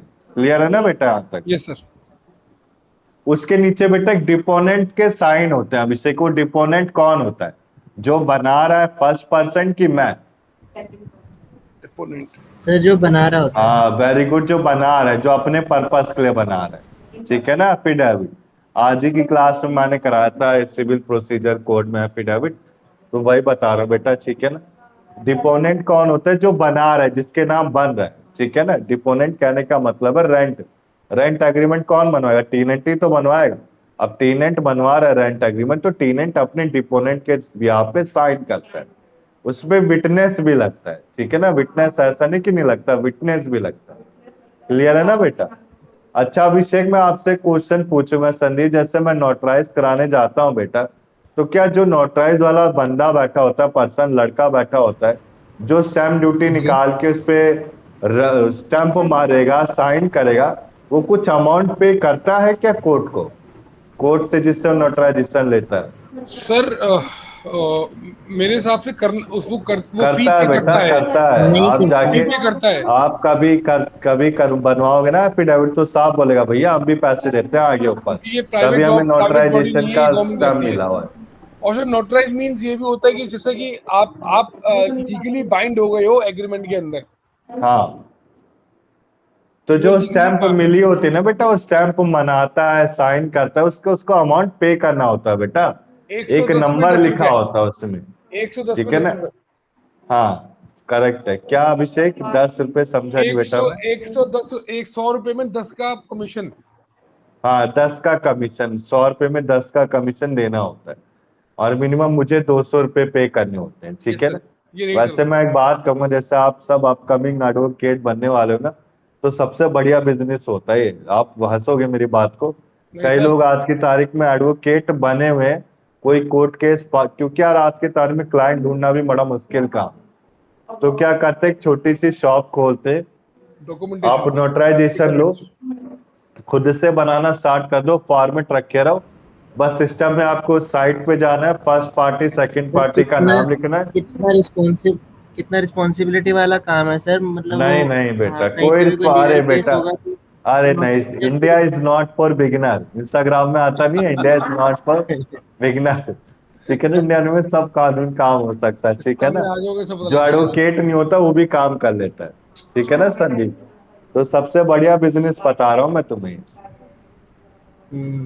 कई एडवोकेट कर रहे हैं आज की तारीख में, आप बिलीव नहीं करोगे आज की सर तारीख में इसकी ये एडवोकेट। कंडीशंस होती हैं, इसमें 10 इयर्स का एक्सपीरियंस होना चाहिए और भी ऐसे नहीं काफी नहीं कंडीशंस होती हैं। जो डॉक्यूमेंटेशन के लिए आप जाते हैं उसको कोई एक्सपीरियंस होता है क्या, आप मुझे बताएंगे। सर मैंने पढ़ा हुआ है कहीं पे नोटरी बनने के लिए जो संदीप आप कह रहे हो ना बेटा, जब आप खुद से है being an advocate qualified, getting bar council member, then after apply करते हो आप नोटराइजेशन के लिए, तब आपको एक्सपीरियंस की नीड होती है, ठीक है ना। उसमें आपको अमाउंट भी पे नहीं करना है, अब अपने बार काउंसिल के नंबर से एफिडेविट सर्टिफिकेट सब बनवा सकते हो। बट इन केस अगर आप कोई एडवोकेट बने नहीं हो, LLB second year third year से अगर स्टार्ट करते हो ना बिजनेस, तो अब आपको उससे जी वो जी फीस भी पे करनी पड़ेगी उधर, जिस एडवोकेट से नंबर ले रहे हो, ठीक है ना। जी। उसके बाद आपको खुद से थोड़ा एक्सपीरियंस नॉलेज गेन करना पड़ेगा, ठीक है ना। Okay sir. आज की तारीख में होता क्या है सन्नी, मैं बताता हूँ। मेरे स्टूडेंट है, उन्होंने एलएलबी नहीं किया, टू बी फ्रैंक ऑनेस्ट बोलूंगा, उन्होंने एलएलबी वो कर रहे हैं, मैंने बोला तो एलएलबी कर रहे हैं। जी बिलीव नहीं करोगे, आज की तारीख में नेटवर्क होना चाहिए। अभिषेक पता होगा जो जॉब करते हैं, अगर आपके पास बेटा नेटवर्क है ना, तो आपको कोई सी भी जॉब कहीं पे भी मिल जाएगी, ठीक है ना। यस तो सिंपल सी बात है, वो लड़का 12वीं पास करके क्या है, कोर्ट में लगा हो, ठीक है ना, साकेत कोर्ट में जा रहा है। मेरी उससे डेली बात होती है, मैं उसको एलएलबी के लिए गाइड भी कर रहा हूँ, ठीक है ना। तो कहने का मतलब यही है, आपके पास एक कम्युनिकेशन स्किल अच्छी होनी चाहिए, क्लाइंट को कम्युनिकेट करना चाहिए। आज की तारीख में कई एडवोकेट ऐसे जो कोर्ट केस फाइल नहीं करते, और सिंपल सर्टिफिकेट एफिडेविट या डीड बना के इनकम उनकी दिन की इनकम 2000 से 3000 हो, आ गया ना बेटा। तो आप जब जी एडवोकेट बन जाओगे तो आपको ऑलराउंडर बनना पड़ेगा, हर चीज में एक तरह से स्पेशलिटी होनी चाहिए, तभी आप बेटा अर्न कर सकते हो। नहीं तो आज की तारीख में कितने लोग एलएलबी करते हैं। सिंपल सी बात है, मेरा क्या मानना है संदीप, जो एलएलबी करता है ना, जो किताबी ज्ञान नहीं ले रहा है, जो समझ नहीं रहा, जिसको कभी पता ही नहीं है प्लांटिव डिफेंडेंट क्या होता है, डिग्री क्या होता है, वो आगे कुछ नहीं कर सकता बेटा। जी सर। उसकी जो डिग्री है वर्थलेस है, मैं साफ बोलता हूँ, मैंडेटरी है सर। ठीक है ना। जो जी आप क्लासेज लेते हो, मेरे को इसी के लिए डिग्री अच्छा की कोई लगता है कि वैल्यू नहीं सर जब नॉलेज। वही तो, नॉलेज जब आपको है नहीं तो आपको कौन लेगा बेटा। आप तो बेमतलब में पैसे फूक रहे हो ना एलएलबी के, क्या करोगे, एलएलबी का नाम ले यूज कर लोगे बस, क्या है एडवोकेट, क्या करोगे, घास चलोगे एडवोकेट से, जब तक नॉलेज है, ठीक है ना। जी सर। अब देखो पर स्टेप्स के हिसाब टॉपिक में आते हैं बेटा, ठीक है ना। मैंने अच्छा बिजनेस पता है, अभी आप एलएलबी 3rd ईयर तक चलते रहोगे तो मैं आपको बताते रहूंगा कैसे कैसे क्या क्या करना, ठीक है ना। तो अभी फर्स्ट ईयर में ध्यान दो, अभी भी समझा रहा हूं बेटा, फर्स्ट ईयर में जितना हो सके अच्छे परसेंटेज लाना, 75 से ज्यादा, ठीक है ना। आपको अच्छे लॉ फर्म में भी जॉब मिल जाएगी, लॉ फर्म भी अच्छा पैकेज पे करते हैं आज की तारीख में, ऐसा नहीं है। Being a girl, female male हो या फिर फीमेल हो, अच्छा पैकेज मिलता है उन्हें। लो अब वो 50,000 तो देंगे, पहले थोड़ा काम सीखना है, फिर और दूसरी जगह अप्लाई करना है। ये गलत करा बेटा मैं संदीप। अगर खुद की प्रैक्टिस करनी है तो वो वेल एंड गुड, वो तो सबसे बड़ी, खुद की प्रैक्टिस में सारे काम आ जाते हैं बेटा, ठीक है ना। जी इसके बाद देखो आप, मैंने मोड ऑफ सक्सेशन बता दिया, 2 और मोर हायर का पर स्ट्रिप्स के हिसाब से मिलेगा। इसके बाद देखो section 20 right of child in वॉर्म, मैंने आपको बता दिया था पिछली क्लास में, अगर कोई बच्चा वॉर्म है तो वो एग्जिस्टेंस इज लाइफ, ठीक है ना, एग्जिस्टेंस लाइफ में आएगा तो उसका शेयर हो जाएगा पार्टीशन, मैंने पिछली क्लास में बताया था। अगर वो वॉर्म में है तो उसका कोई राइट अवेलेबल नहीं। इसके बाद सेक्शन 21 होता है कुछ प्रिजम्पशन है सर्टन डेथ्स के ऊपर, ठीक है ना। सेक्शन 25 है अगर मर्डरर डिसक्वालिफाइड है। सेक्शन 26 है convert descendant disqualified. Section 27 succession when heir disqualified. यहां तक क्लियर है बेटा, इसको रीड कर लेना एक बार, ठीक है ना। जो इंपॉर्टेंट आपका इंटरस्टेट सक्सेशन में था वो 4 चीजें थी, कौन सी, क्लास 1 हायर, क्लास 2 एग्नेट्स और कॉग्नेट्स। क्लियर है बेटा, आगे चलूं मैं, बताओ बेटा संदीप दिव्या, आगे चलूं मैं, यस सर। सर ये ठीक है ना। अब देखो आप आगे चलते हैं, अब आता है आपका topic Hindu law testamentary succession. हमने इंट्री स्टेट सक्सेशन पढ़ लिया, टेस्टामेंट्री को इंट्री स्टेट कहते हैं।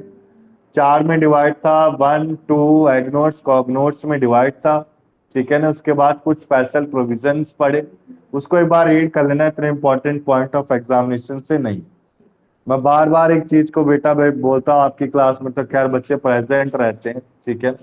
सेकेंड ईयर के तो बच्चे अब जॉब भी उनकी भी कोई खैर गलती मैं किसी की बोलूंगा नहीं, बच्चे क्या क्लास लेते नहीं फिर उनकी बैक आ जाती है, ठीक है ना।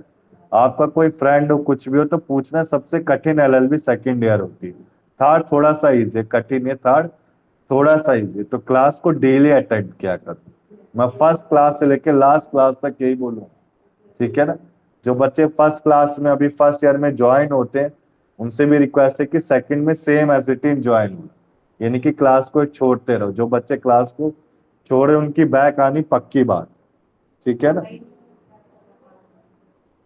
और आप सोचेंगे कि मैं एक दिन में जैसे एसवाल या डीयू के एग्जाम में एक दिन में आज की तारीख में डीयू के एग्जाम में भी फेल किया जाता है बेटा, ठीक है ना, पास नहीं किया जाता है, ठीक है ना।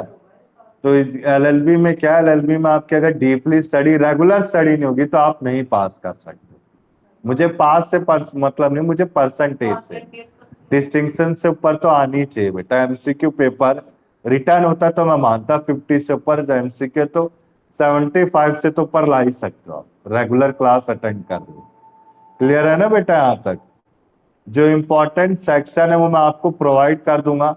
जैसे हमारा मुस्लिम लॉ खत्म होगा सारे के सारे बुक का एक साथ, ठीक है अभिषेक? चलो मैं बेटा अब आगे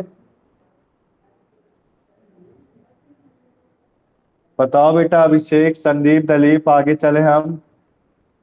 यस सर, यस। जी सर।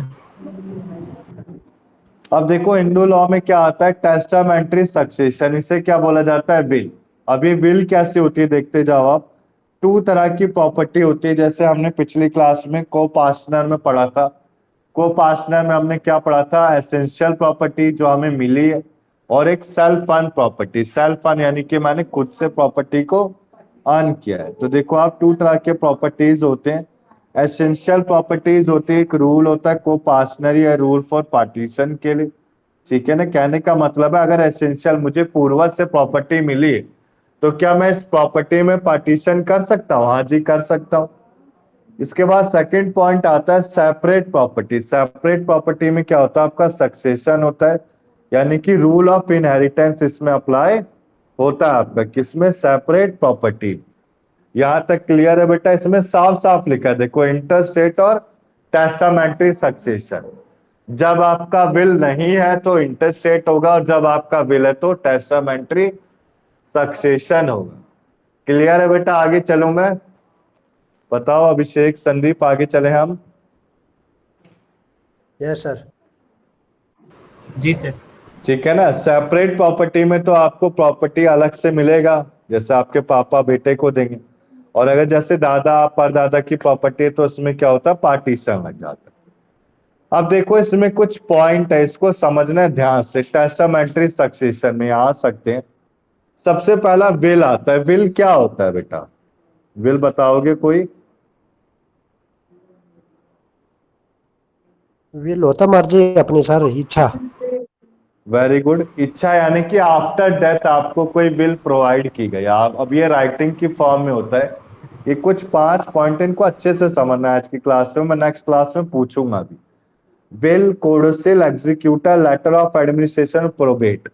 अब बेटा मैं समझाऊं ये क्या होता है, पहले ऊपर से समझा देता हूं फिर डिटेल में चलेंगे। विल क्या होता है, आफ्टर डेथ, डेथ के बाद आपको प्रोवाइड किया गया, ठीक है ना। आफ्टर डेथ के बाद एक विल प्रोवाइड की गई कि आपके नाम घर। कोडोसिल का मतलब क्या होता है, कोडोसिल यानी कि अगर जैसे विल में कुछ चेंज करना, विल में जैसे मेरा नाम गलत लिख दिया गया तो उसको चेंज करने को प्रोसेस को कोडोसिल कहा जाता है। एग्जीक्यूटर कौन होता है, जो विल को बनाता है, एग्जीक्यूट करता है। Executor is appointed by the tester as distinguished by the administrator who is appointed by the court. Clear है बेटा? Executor यानी कि एडवोकेट। आया समझ में? अरे जैसे मैं मरने वाला हूं, मरने से पहले मेरे को विल बनानी है, तो विल बनाने के लिए मैंने अपने बेटे को बुलाया। बेटा क्या हो गया, बेटा जिसको प्रॉपर्टी मिलेगी। मैं मरने वाला हूं, मैं टेस्टर हूं, मैं मुंह से बोलूंगा, मैं मरने वाला, मैं टेस्टर हूं, मुंह से बोलूंगा। एग्जीक्यूटर कौन है, जो जिसको बुलाया, जो वसीयतनामा बनाएगा, क्रिएट करेगा, जिसके बिहाफ पे बनेगा वो विल।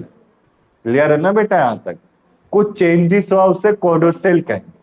क्लियर है बेटा? टर्म आ गया ना साउंड।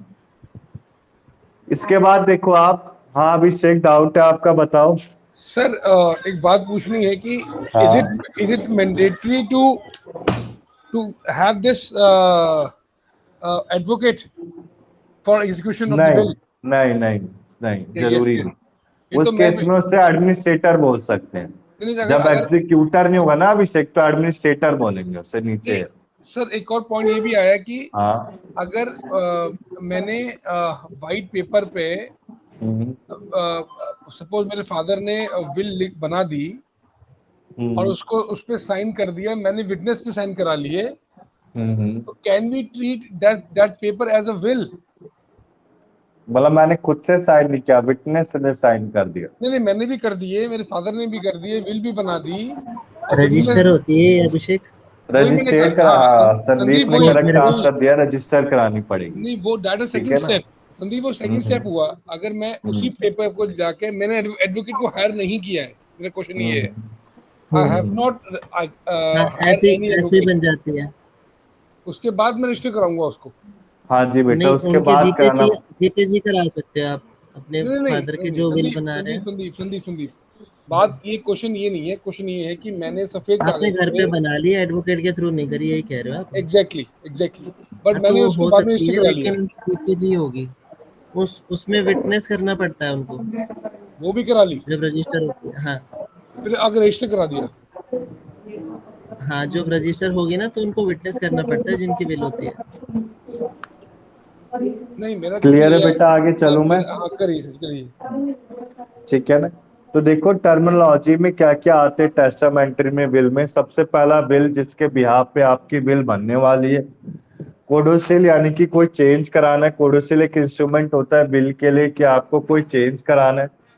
एग्जीक्यूटर कौन होता है? जिसको अपॉइंट किया गया है, जैसे एडवोकेट हो गया एग्जीक्यूटर। अगर एडवोकेट नहीं कर सकते तो एडमिनिस्ट्रेटर।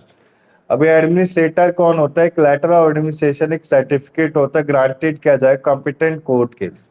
ये लेटर ऑफ एडमिनिस्ट्रेशन बेसिकली एक कंपनी के लिए किया जाता है। जैसे कंपनी में डायरेक्टर है, डायरेक्टर के एक विल बनाए जाते हैं, तो एक लेटर ऑफ एडमिनिस्ट्रेशन को एडमिनिस्ट्रेटर को अपॉइंट किया जाता है। जब आप एग्जीक्यूटर को अपॉइंट नहीं कर सकते तो एडमिनिस्ट्रेटर को अपॉइंट करना पड़ेगा। इसके बाद बेटा देखो, जो आज का होमवर्क भी मैं दूंगा, प्रोबेट के बारे में पता करना है। प्रोबेट होता क्या, पर मैं बता देता हूँ। प्रोबेट एक ऐसा इंस्ट्रूमेंट होता है जो जो अपॉइंट होता है एग्जीक्यूटर के लिए। इसको बदला नहीं जा सकता, ये पावर एग्जीक्यूटर का। एग्जीक्यूटर कहने का मतलब है, एग्जीक्यूटर जैसे कि आपका एडवोकेट है। मैं सिंपल सी बात कहता हूँ, एग्जीक्यूटर, अगर एग्जीक्यूटर कोई चेंज करता है तो उसे प्रोबेट बोला जाता है। आ गया ना समझ? और अगर कोई नाम में गलती है, साइन में गलती है, डेट में गलती है, तो उसे कोडेसिल बोला जाता है। यहां तक क्लियर है बेटा? आगे चलूं मैं? किसी को डाउट है 5 पॉइंट में? Can we challenge the probate? हाँ, यस। ओके। अभिषेक कह रहे can we challenge the probate? Yes, कर सकते हैं। अगर हमारी मर्जी के बिना वो किसी और को प्रॉपर्टी दे रहा है तो हम ये जो प्रोसेस है प्रोबेट को कैंसिल कर सकते हैं, यानी कि दूसरा एग्जीक्यूटर बुलवा सकते हैं। ठीक है ना? ओके ओके अब विल अपनी इच्छा के अनुसार ही तो होती है। टेस्टामेंट्री यानी कि इच्छा के अनुसार। Will at the option of the will तभी तो बोला गया। ठीक है अभिषेक, संदीप, दलीप, किसी को डाउट है बेटा? All okay sir. बताओ बेटा, दिव्या, आ रहा है समझ में? Yes sir. अब देखो, बेसिक टर्मिनोलॉजी में हमने 5 चीजों को कवर अप कर लिया। विल को, कोडिसिल, एग्जीक्यूटर, लेटर ऑफ एडमिनिस्ट्रेशन और प्रोबेट। अब इसके बाद आपका आता है essential pointers for the will. क्या क्या पॉइंट्स नेसेसरी? सबसे पहले देखो, आप समझेंगे हम, जो विल बना रहा है और जिसके लिए विल बनाए जा रहे हो, दोनों क्या होने चाहिए? साउंड पर्सन होने चाहिए। मेजर ही अपनी प्रॉपर्टी सब विल पे दे सकता है, कोई माइनर नहीं दे सकता। कि मैं मतलब 16 साल का हूं, मैं चाहूं अपने बड़े भाई को दे दूं या अपने चाचा ताऊ को दे दूं, तो ऐसा नहीं। एक मेजर इंसान ही दे सकता है, एक साउंड माइंड नीड प्रॉपर्टी को डिस्पोज कर सकता है, दे सकता है। सबसे पहला पॉइंट कहा क्या गया है कि एक हिंदू मैरिड वुमेन है, वो डिस्पोज करेगी वर्ल्ड प्रॉपर्टी अपने जीते जी। ठीक है ना? कहने का मतलब है अपने जीते जी, during the her life time. Second point का मतलब है, जो पर्सन डीफ, डम, ब्लाइंड होते हैं वो विल को प्रिपेयर कर सकते हैं जब वो एबल है प्रूव करने के लिए कि वो क्या करना चाहते हैं। आया समझ में? मतलब कहने का मतलब है, कोई अंधा, काना, गूंगा विल का प्रिपेयर कर सकता है जब उसको पता है कि मुझे किसके बिहाफ में करने, या किसके डिसीजन में क्या डूइंग कर रहा हूं। इसके बाद एक्सप्लेनेशन 3 क्या कह रहा है? Provide for person who are mentally ill या फिर इनसेन। अगर कोई पर्सन मेंटली इल या फिर इनसेन है तो उसका सब्सिक्वेंट इंसैनिटी विल को इनवैलिड नहीं कर सकता है। कहने का मतलब वही है बेटा, जब वो साउंड माइंड का होगा तभी विल बना सकता है, इन साउंड माइंड का तो विल नहीं बना सकता है। यहां तक clear? Will can be change any number of time during the life time of testator. ठीक है, जो संदीप ने हमें आंसर दिया था कि जीते जी हम क्रिएट कर सकते हैं, ठीक है ना, बदल सकते हैं, तो यहाँ जी बदल सकते हैं। एक बार हम अगर बदल सकते, जैसे मेरी मदर है, मेरी मदर मेरे नाम उन्होंने प्रॉपर्टी करी, उनको अच्छा नहीं लगा तो मेरे छोटे नाम के कर देगी, ठीक है ना, छोटे नाम के अच्छे नहीं लगा तो बड़े नाम के नाम कर सकती है। तो ये पॉइंट अच्छा है, will can be change any number of time during the life time of testator. अब टेस्टेटर कौन होता है? आपको पता है, जो मरने वाला है, जो विल बनवाना चाहता है। बोलो बेटा। आपने कहा ये चेंज हो सकती है, तो मेरा क्वेश्चन ये आता है कि after probate also we can change. After, हाँ आफ्टर प्रोबेट के बाद ही बेटा, ठीक है ना, प्रोबेट के बाद ही चेंज कर सकते हैं। मतलब probate Yep. Is a mandatory tool. देखो प्रोबेट भी हो सकता है, या फिर आपने जब किसी एग्जीक्यूटर को अपॉइंट नहीं किया, पहले एक इच्छा जाहिर किया अपने फैमिली के साथ, अब आपके जो हस्बैंड है उनको लग रहा है नहीं बेटा बड़ा बेटा नालायक निकलेगा, उसकी बहू अच्छी नहीं है, बेटी अच्छी, वो बीवी अच्छी नहीं है, तो छोटे बेटे के नाम कर देते हैं, ठीक है ना बेटा। बट तो सर इस इसमें प्रोसेस में एग्जीक्यूट, प्रोबेट तो आया नहीं ना अभी, ये आ नहीं गया। अभी नहीं आया, अभी नहीं आया, ठीक है ना, अभी नहीं आया, जब एग्जीक्यूटर सर, अपॉइंट हो जाएगा उसके बाद आएगा। मेरा क्वेश्चन यही हुआ है कि अगर मैंने विल बना दी, हाँ मैंने उसको, ठीक है मेरा बड़ा बेटा साउंड नहीं है, छोटा बेटा वेल साउंड है, तो मैंने उसको चेंज कर दिया। हम्म। अब ये जो डॉक्यूमेंट मैंने चेंज किया, इस बीच में प्रोबेट आया या नहीं आया, पहला क्वेश्चन। अगर तो आया तो मैं क्या चेंज कर सकता हूँ? दूसरा क्वेश्चन आया कि अगर मैंने प्रोबेट कर भी दिया तो I can change that probate for in future also, या वो सेम रहेगा? During the life time change कर सकते हैं, ठीक है ना, आफ्टर डेथ के बाद चेंज नहीं कर सकते। हाँ सही सर, ठीक है। आफ्टर डेथ के बाद जैसे जो प्रीवियस रहेगा वही रहेगा आपका, यस सर, ठीक है ना बेटा, यही यस सर, क्लियर है। आगे चलूं मैं? Please sir. अब देखो यहाँ तक क्लियर है। आज के टॉपिक में बिल में हमने दो चीजें कवर की, एक इंटीस्टेट सक्सेशन और टेस्टामेंट्री, ठीक है। अब इसके बाद देखो विल को क्या विड्रॉन किया जा सकता है, वही आपका अभिषेक क्वेश्चन आ रहा है। रिवोकेबिलिटी और इरेवोकेबल। रिवोकेबल होता है जिससे वापस किया जा सकता है, और इरेवोकेबल होता है जिससे वापस नहीं किया जा सकता है। तो सेक्शन 2(2) क्या कहता है? 62 देखो ध्यान से समझेंगे हम, कि जो कैरेक्टरिस्टिक है विल की वो चेंज और अल्टर किया जा सकता है लाइफ टाइम में। सेक्शन 70 क्या कहता है? उसका एक मैनर उसने प्रोवाइड किया कैसे चेंज किया जा सकता है। और रिवोकेशन आपका एक tester two witness attached by both of them. ये आपको पता है बेटा, आपकी अगर रिवोकेशन हो रही है, रिवोकेशन कहने का मतलब है, जैसे अभिषेक आपने पूछा प्रोबेट की क्या नेसेसिटी होती है, तो देखो प्रोबेट की नेसेसिटी इसमें मेंशन है। रिवोकेशन हम विल को कैसे चेंज कर सकते हैं, उसमें हमें क्या चाहिए? दो विटनेस चाहिए पार्टी, ठीक है ना, दो विटनेस का अटेस्टेशन। अटेस्टेशन क्या होता है संदीप? मुझे पता नहीं बेटा, what is the meaning of attestation? Sir signature करना। हाँ वेरी गुड, सिग्नेचर करना है यार। आपके स्कूल में कहते नहीं थे अटैच करके अलाउ? तो बेसिकली हम जब रिवोकेशन करते हैं विल का, तो कैसे कर सकते हैं? विल रिवोकेशन आपकी जो एक एप्लीकेशन है, एक प्रॉपर एप्लीकेशन में होना चाहिए, टेस्टर से साइन होने चाहिए, दो विटनेस होने चाहिए, उनका अटेस्टेशन होना चाहिए, उसमें सिग्नेचर नेसेसरी। अब इसके बाद देखो एक रिवोकेशन क्लॉज होना चाहिए जो कि आपको बताएगा कि पुराना वाला इनइफेक्टिव है। जैसे कि will change करवाना है, तो उसको witness चाहिए, तो हम sign कर दिया पहले, तो हम change करवाना है, तो हाँ। हमें दो witness को लेके जाना पड़ेगा। वेरी गुड, अच्छा क्वेश्चन है निकिता का। अच्छा बेटा अभिषेक आप बताएंगे संदीप, जैसे पुराने समय में कोई विटनेस थे, ठीक है ना, वो जो पुराने समय में थे, जैसे दोनों चाचा थे मेरे, पुराने समय में चाचा ने साइन किया था बिल्कुल, अब मैं रिवोकेशन करा रहा हूँ, क्या तो मुझे दोबारा से वही चाचा चाहिए कि कोई और ले सकता हूँ? सर बताओ वही बेटा चाहिए। अभिषेक। सर अभिषेक आपका अगर आंसर। अगर अगर अगर वो चाचा नहीं रहे हैं, तो वो तो लीगल उसको, सॉरी कोर्ट उसको मानता नहीं है। अगर चाचा अगर को नया एफिडेविट लगता है सर उन लोगों का जो जिन लोगों ने विटनेस किया होता है, या जिन हाँ लोगों ने वेरी साइन गुड, किया, उनके नहीं, एफिडेविट लगते हैं, अब वो है ही नहीं तो क्या करेंगे? है नहीं तो तो दूसरा उनके देखेंगे बच्चों के और लगते क्या। हैं। हाँ, बच्चों के हायर के। करेक्ट आंसर दिया संदीप ने, बड़ा अच्छा। देखो मैं आंसर, सिंपल सा आंसर ये, जब आपने पुराना बिल बनवाया उस समय चाचा से विटनेस कराया, दोनों चाचा से। सपोज वो मर गए तो उनके हायर करेंगे, एक एफिडेविट चाचा की भी बनती है, ठीक है ना।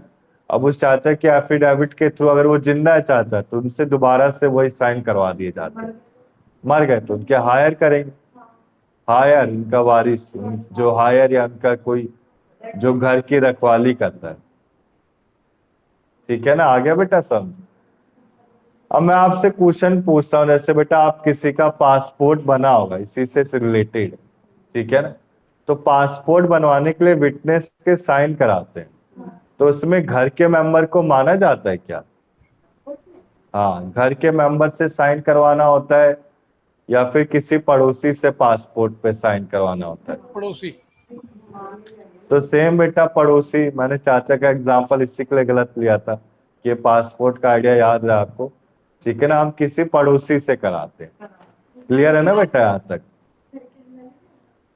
अब देखो यार, ये बिल का मैंने काम नहीं किया होता तो बता होता, ठीक है ना। वैसे वैसे घर वाले ही होते हैं, ठीक है ना, घर वाले ही करते हैं। यहाँ तक क्लियर है ना बेटा। बट पासपोर्ट में क्या होता है, आप सबने किसी ने बनवाया पासपोर्ट, वैसे बना है किसी का, संदीप, अभिषेक, आपका बना हुआ है सर।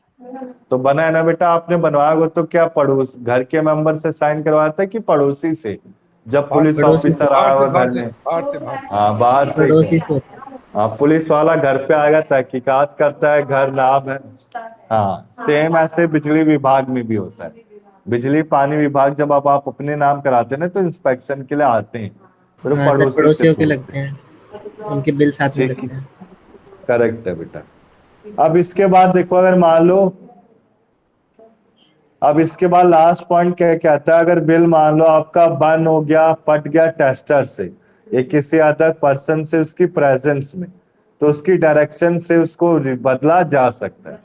क्लियर है बेटा। तो रिवोकेशन में मैंने पढ़ लिया बिल में, रिवोकेशन और बिल में मैंने आज क्या क्या पढ़ा। इसको बदला जा सकता है कब तक? ड्यूरिंग हिज लाइफ टाइम, या फिर हर लाइफ टाइम, उसके लाइफ टाइम तक, ठीक है ना। ये रिवोकेशन आपका राइटिंग होगा, साइन होगा by two witness, and attestation is also necessary, attestation आपका जरूरी। इसके बाद आपका अगर बिल बर्न हो गया, टोन हो गया टेस्टर से, तो उसकी प्रेजेंस या डायरेक्शन में उसको रिवोक किया जा सकता है। यहां तक क्लियर है बेटा? आगे चलूं मैं? बताओ बेटा, आगे चले हम। Yes sir. अब इसके बाद देखो आप, अब आता है बिल की लीगैलिटी। लीगलिटी कहाँ तक होती है? टेस्टर की प्रॉपर्टी तक होती है, मतलब वो टेस्टर की प्रॉपर्टी तक ही बिल यूज कर सकता है, उसके आगे नहीं। इसके बाद डिस्पोजन ऑफ प्रॉपर्टी।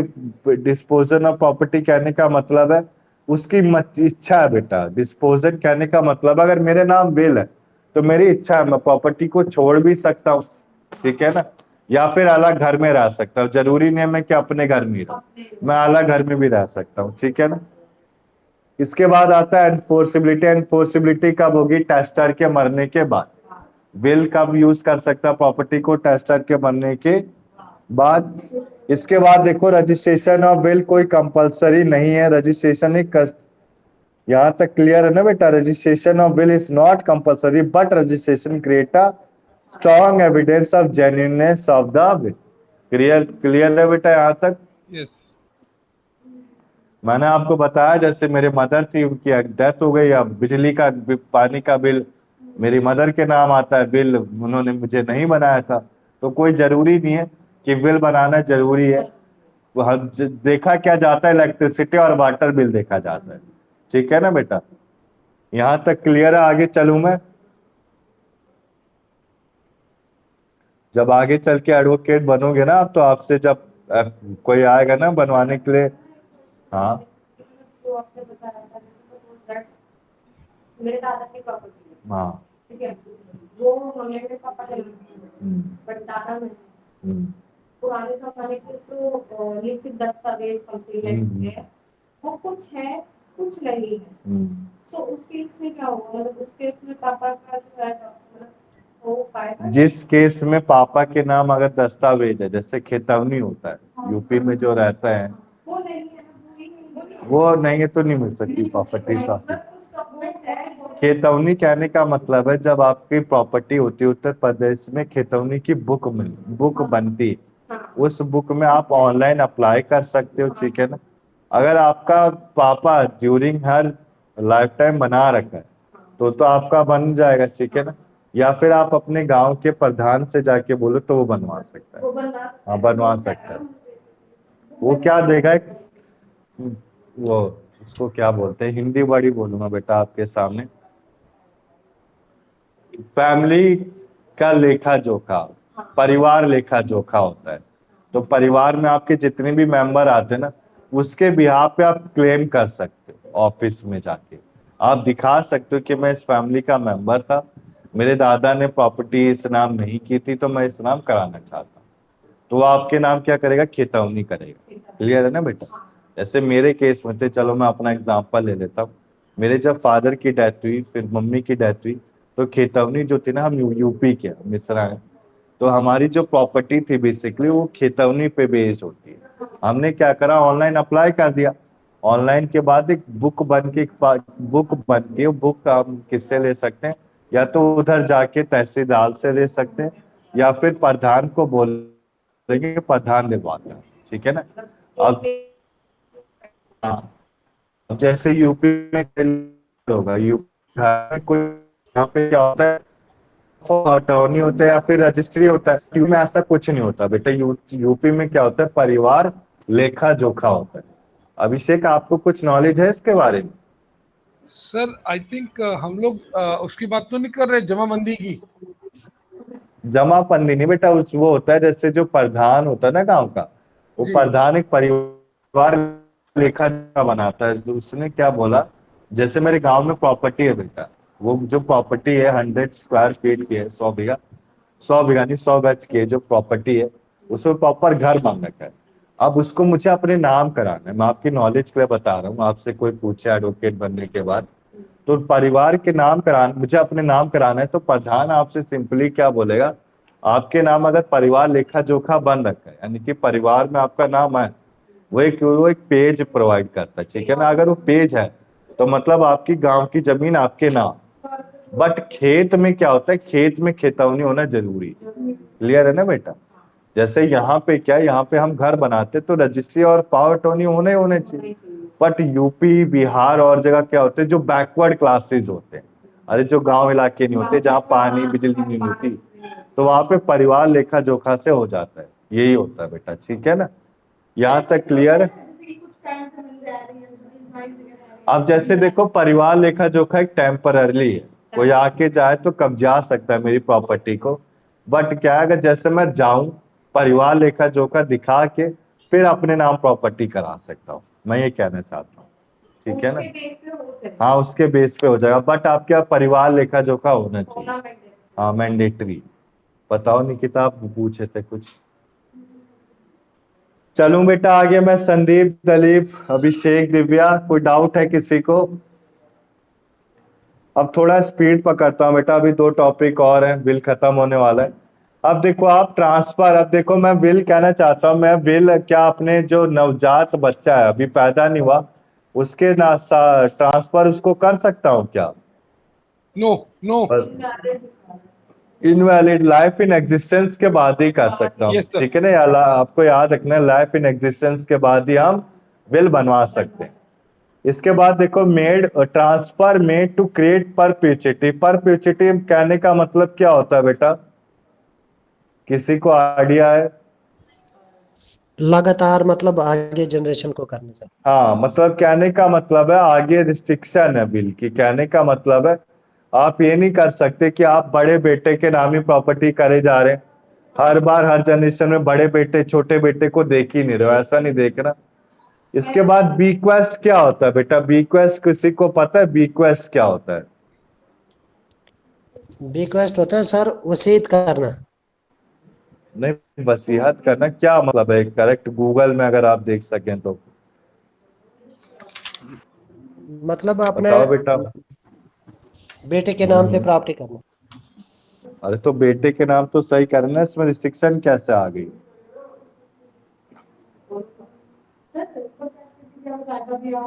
लगातार बार रिपीटिशन, जैसे रिपीटिशन में फर्स्ट फर्स्ट एल्डर, फिर सेकंड एल्डर, फिर थर्ड एल्डर, ऐसे नहीं करना। अरे देखो बेटा संदीप, दलीप, रिस्ट्रिक्शन कहने का मतलब है रोक। विल कहाँ एप्लीकेबल नहीं होगा, यानी कि नॉन एप्लीकेबिलिटी की बात की जा रही है। सबसे पहले हम अनबॉर्न पर्सन को करेंगे इनवैलिड है, परपेचुइटी को नहीं कर सकते। बीक्वेस्ट का मतलब क्या होता है बताओ बेटा जल्दी।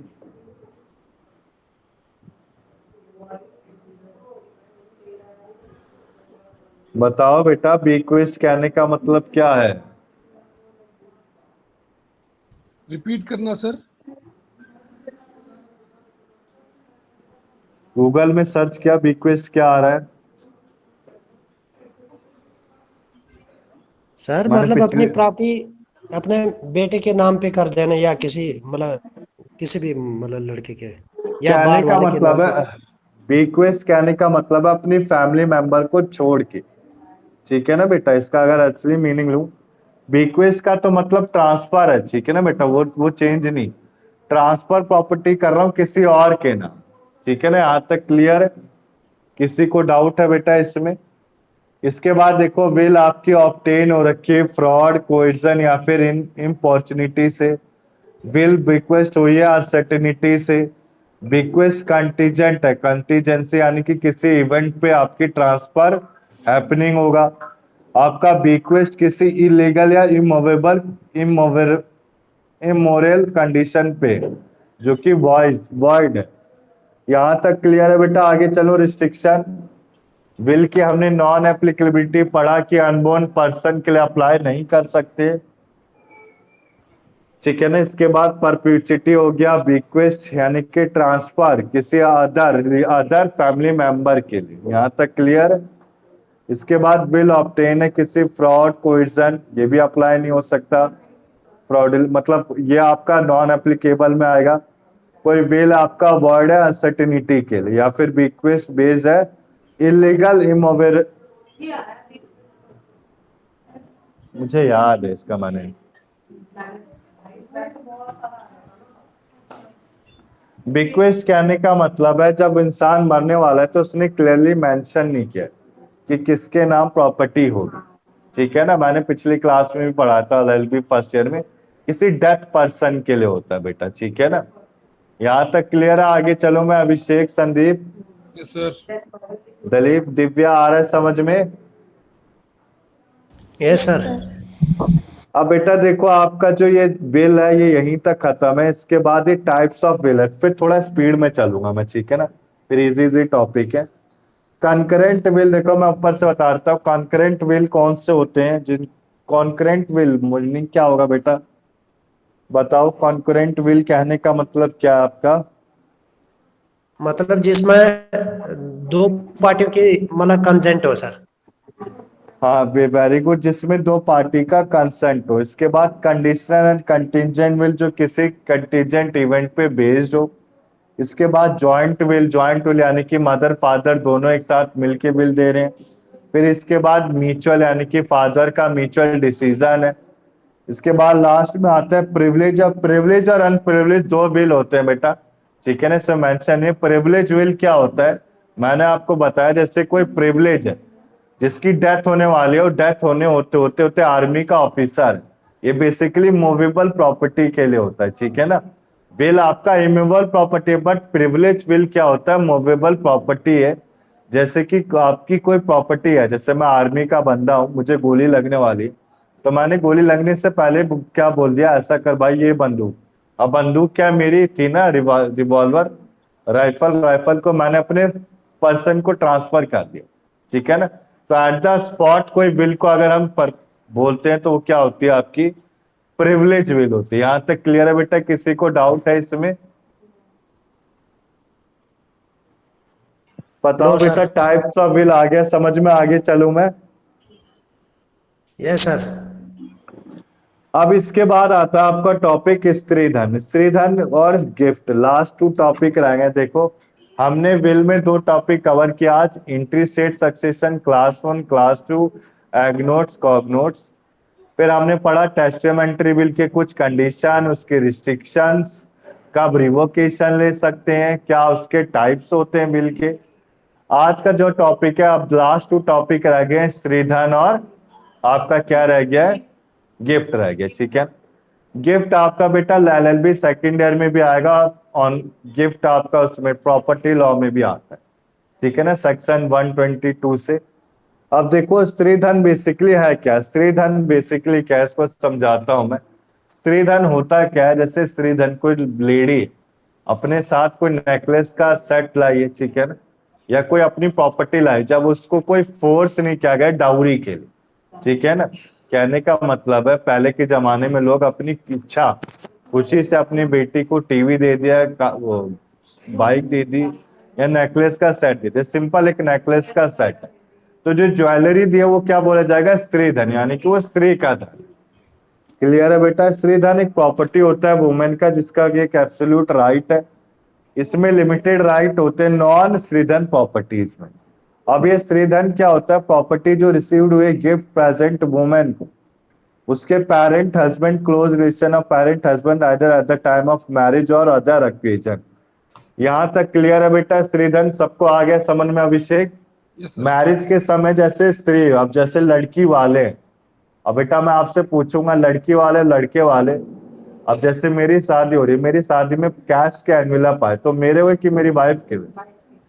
मेरे बेटा, मेरी शादी लड़के वाले। तो जैसे सपोज दैट वो गिफ्ट में जो आएगा वो वुमेन के ही तो आएगा ना, वो आपके थोड़ी होगा, क्योंकि जितना भी होगा ना। अरे जब जैसे लड़की के यहाँ सब बारात जाती है, जहां बारात जा रही है, तो लड़की का हुआ, उसे कोई एनवेलप मिला, कोई गिफ्ट का दे दिया। स्त्रीधन। गिफ्ट वगैरह जो होते हैं ना, चाहे वो लड़की वालों के हो चाहे वो डज नॉट मैटर, वो सिर्फ और सिर्फ लड़की का अधिकार रहेगा, उसमें लड़के का या लड़की की फैमिली का नहीं रहेगा। बात तो सही है बेटा, आपकी वो गिफ्ट है, जैसे गिफ्ट मिला, अब मैरिज के उस ओकेजन में कोई गिफ्ट लाया, किसी ने पेंट्री दी, मुझे सीनरी दी, तो सीनरी को मैं टांगूंगा ही ना घर में, उसको लगा के रखूंगा। तो यहाँ तक क्लियर है बेटा, किसी को डाउट है इसमें? तो बेसिकली स्त्रीधन हमने समझ लिया, gift received by present women को उसके पेरेंट्स से, हस्बैंड से, क्लोज रिलेशन से, parent husband either at the time of marriage और अदर ओकेजन, वो क्या होगा, स्त्रीधन होगा। और stuff given in ceremony of सुल्खा, gratuity given in marriage. Gratuity कहने का मतलब क्या होता है, किसी को आ गया बेटा सुल्खा, बताओ बेटा, आप बताओ, बताओ अभिषेक, संदीप, सुल्खा का मतलब क्या होता है, कुछ आइडिया, नॉलेज? किसका मतलब सर? सुलखा। सुल्खा, सुल्खा। सुल्खा, स्टफ गिवन इन अरे द जैसे मैरिज में ग्रेचुटी अमाउंट पे किया गया, अब जैसे लड़की वाले के बाप है, उसने सपोज 51,000 शगुन में अमाउंट दिया, ठीक है ना, तो जो शगुन में अमाउंट दिया है वो 51,000 का सुल्खा माना जाएगा। इच्छा अनुसार। ग्रेचुटी एक, हाँ, इच्छा अनुसार लमसम अमाउंट। ग्रेचुटी आप सब वर्किंग होंगे तो ग्रेचुटी, पीएफ तो पता होगा बेटा, प्रोविडेंट फंड क्या होता है, तो वही ग्रेचुटी कहने का मतलब है एक लमसम अमाउंट दिया गया। इसके बाद देखो आप, अब थोड़ा स्पीड में चलता हूँ बेटा, ठीक है ना। अब ये जो क्या होता है, सेविंग परचेज होता है स्त्रीधन के लिए, इसका क्या करेगी, मेंटेनेंस करेगी, ठीक है ना। अब इसके बाद देखो प्रॉपर्टी एक्वायर्ड होनी चाहिए, एबिलिटी या कोई बिक्वेस्ट, बिक्वेस्ट यानी किसी अदर पर्सन से भी उसे मिल सकता है, ठीक है ना। अदर पर्सन से भी अगर कोई प्रॉपर्टी मिलेगी तो उसे क्या बोला जाएगा, स्त्रीधन बोला जाएगा। अब बेटा स्त्रीधन आपके 2 तरह के होते हैं, सौधिक्या और नौ सौधिक्या। सौधिक्या क्या होता है, नेचुरल लव एंड अफेक्शन से दिया गया है, और नौ सौधिक्या क्या होता है, जैसे किसी स्ट्रेंजर ने, सपोज किसी लड़की की शादी हो रही है, उसने अपनी प्रॉपर्टी एक लड़की के नाम कर दी, तो उसे क्या बोलेंगे, नौ सौधिक्या। यहाँ तक क्लियर है बेटा। सौधिक्या होता है आपका एक रिलेशन जो बोथ साइडेड होता है, पेरेंट्स एंड इन लॉस। और नॉन सौधिक्या क्या होता है, जो आपका गिफ्ट होता है स्ट्रेंजर से। यहाँ तक क्लियर, मैकेनिकल आर्ट से। इसके बाद देखो नॉन स्त्रीधन क्या होता है, कंप्राइज करता है प्रॉपर्टी इनहेरिटेड और मेल से फीमेल से received eight the time of partition. Women का एक इसमें लिमिटेड ओनरशिप होता है। अब ये जो लिमिटेशन है, लिमिटेशन आपकी पावर डिस्पोज होती है, inability to transmit estate to its son owner. कहने का मतलब है अगर प्रॉपर्टी एक स्त्रीधन में और गर्ल को मिली है तो उसका वो इंजॉय कर सकती है, ठीक है ना, इंजॉय कर सकती है, उसके इनकम को अप्रोप्रिएट कर सकती है। बेटा यहाँ तक क्लियर है? आगे चलूं मैं Hindu women right to property में। इसके बाद देखो ये जो स्त्रीधन है आपका किस में आता है, Hindu women right to property act 1937, ठीक है। अब इसके बाद देखो अब आता है आपका स्त्रीधन अंडर क्रिमिनल लॉ। अब देखो डाउरी और स्त्रीधन क्या होता है, मैंने आपको बताया था डाउरी क्या होता है, जो इच्छा के अनुसार माना जाता है, ठीक है ना। और स्त्रीधन क्या होता है आपका, जो एक गर्ल को एज अ गिफ्ट के तौर पे मिल रहा है, ठीक है ना। तो डाउरी एक प्रॉपर्टी है जो सिक्योरिटी होती है ब्राइड स्टेट के बिहाफ पे या फिर डिमांड किया जाता है। डाउरी और स्त्रीधन में फर्क क्या होता है, डाउरी आपका डिमांड या अंडर इन्फ्लुएंस कोर्सन पे होता है, बट स्त्रीधन क्या होता है हैप्पीनेस और एक लव एंड अफेक्शन से दिया जाता है, ठीक है ना। इसके यहाँ तक क्लियर है? इसके बाद देखो स्त्रीधन एक वॉलंटरी गिफ्ट है given by the member of bridal state to the bride, clear. अब इसके बाद देखो डोमेस्टिक वायलेंस कहने का मतलब क्या है। जैसे डोमेस्टिक वायलेंस कहने का मतलब है, आगे केस स्टडी हम इसमें पढ़ेंगे।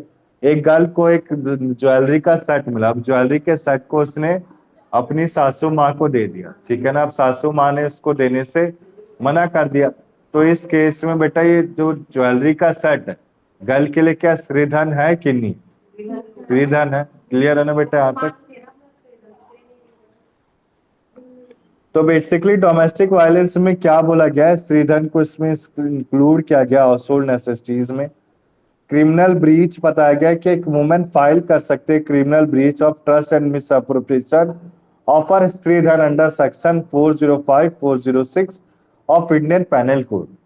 अब ये जो केस स्टडी था प्रतिभा रानी वर्सेस सूरज कुमार का, इस केस स्टडी में हुआ क्या था, जो प्रतिभा रानी थी उसने अपनी सासू माँ को अपना नेकलेस का सेट दिया।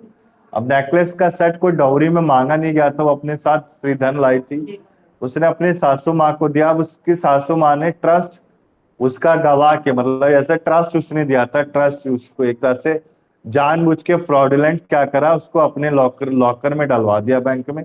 और जब भी प्रतिभा रानी किसी फंक्शन ओकेजन के लिए उसको मांगती थी तो उसको वो नहीं देती थी, उसकी सासू माँ मना करती थी। तो इस केस में क्रिमिनल ब्रीच हो रहा है किसका, ट्रस्ट का, और मिस अप्रोप्रिएशन यानी कि गलत यूज करना।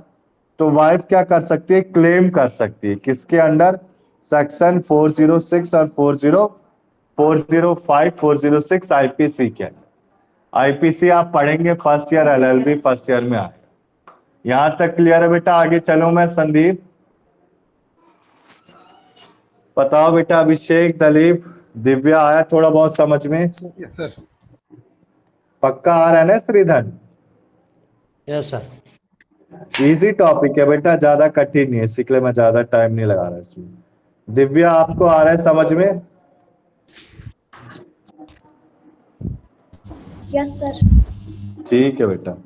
अब देखो केस स्टडी मैंने समझा दिया, अब आता है आपका गिफ्ट। लास्ट टॉपिक हमने देखो स्त्रीधन में क्या क्या पढ़ा, मैं फिर से रिकॉल करा देता हूं आपको। स्त्रीधन में हमने पढ़ा एक ऐसी प्रॉपर्टी जो दी जाती है उसके eight the time of marriage में, ठीक है ना, मैरिज में या किसी ओकेजन में कोई ग्रेचुटी अमाउंट पे किया गया। स्त्रीधन के 2 टाइप्स हमने पढ़े, सौधिक्य और नॉन सौधिक्य। सौधिक्य कौन सा होता था, जो पेरेंट्स इन लॉ देते हैं यानी कि नेचुरल लव एंड अफेक्शन से। नॉन सौधिक्य कौन होता है, जो स्ट्रेंजर को प्रॉपर्टी दे रहा है।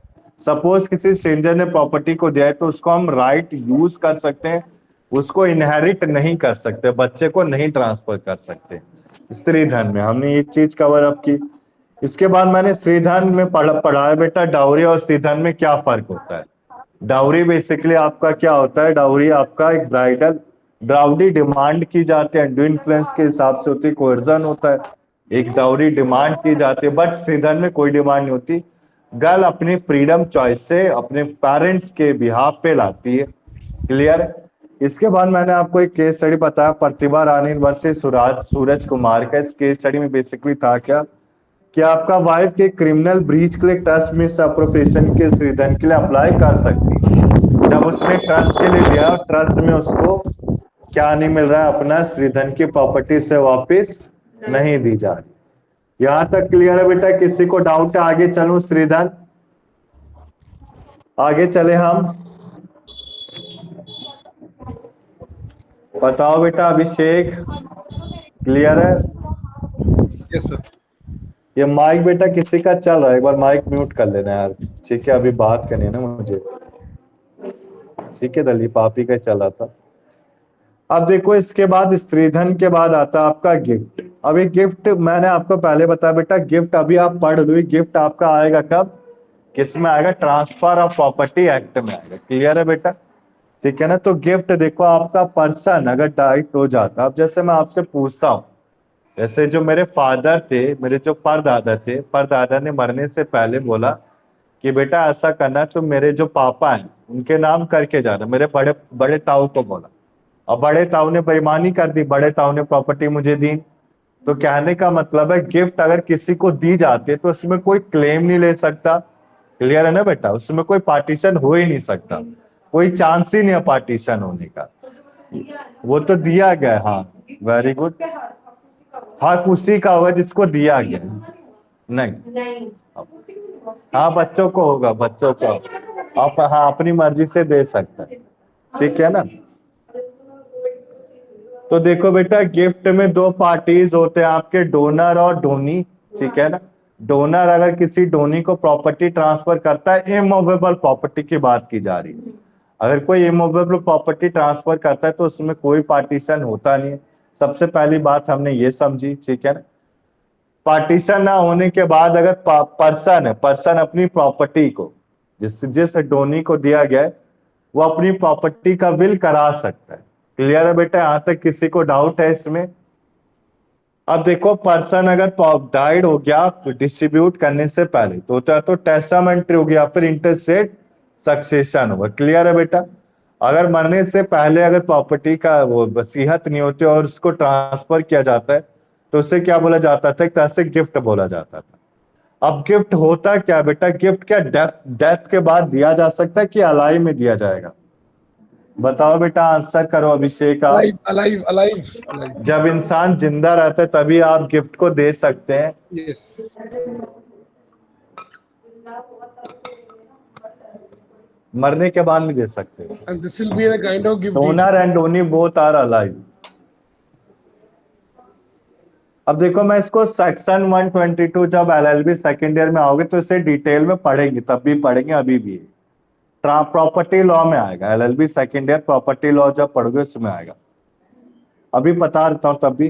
ट्रांसफर ऑफ प्रॉपर्टी 1882 में इसकी डेफिनेशन बताइए।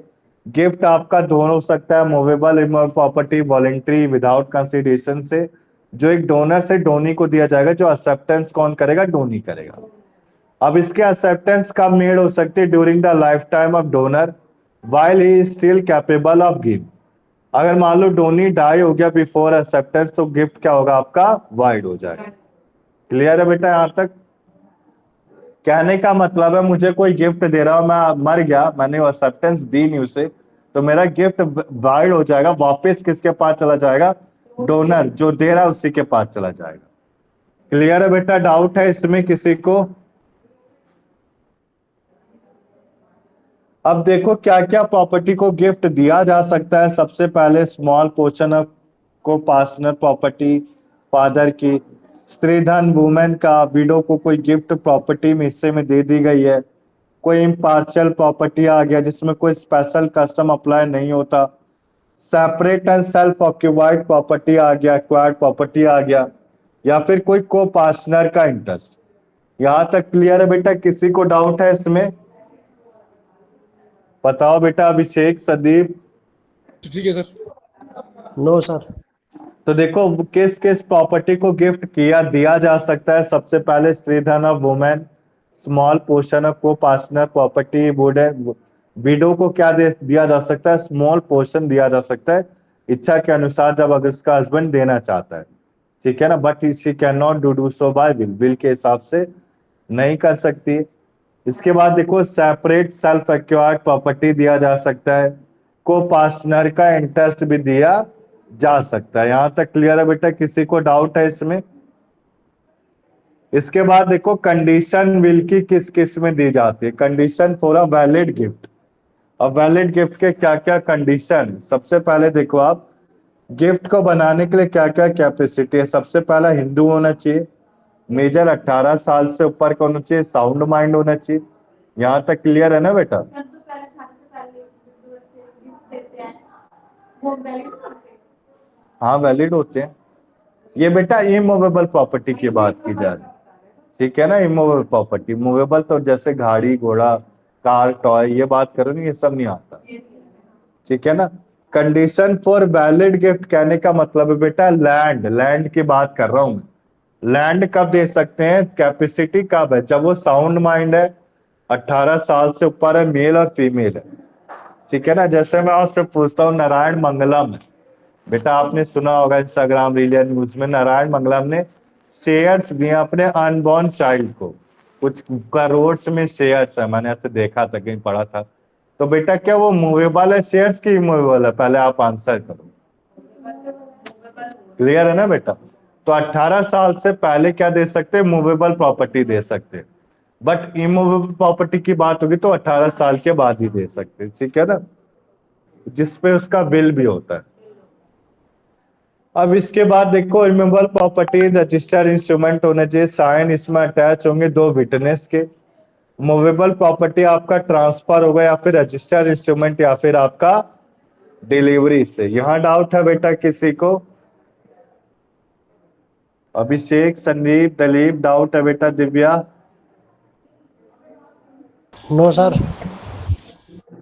अब इसके बाद लास्ट पॉइंट आता है बेटा, ये समझ लेते हैं हम, ठीक है ना। ये गिफ्ट की कुछ कंडीशन है, क्या क्या गिफ्ट दे सकते हैं।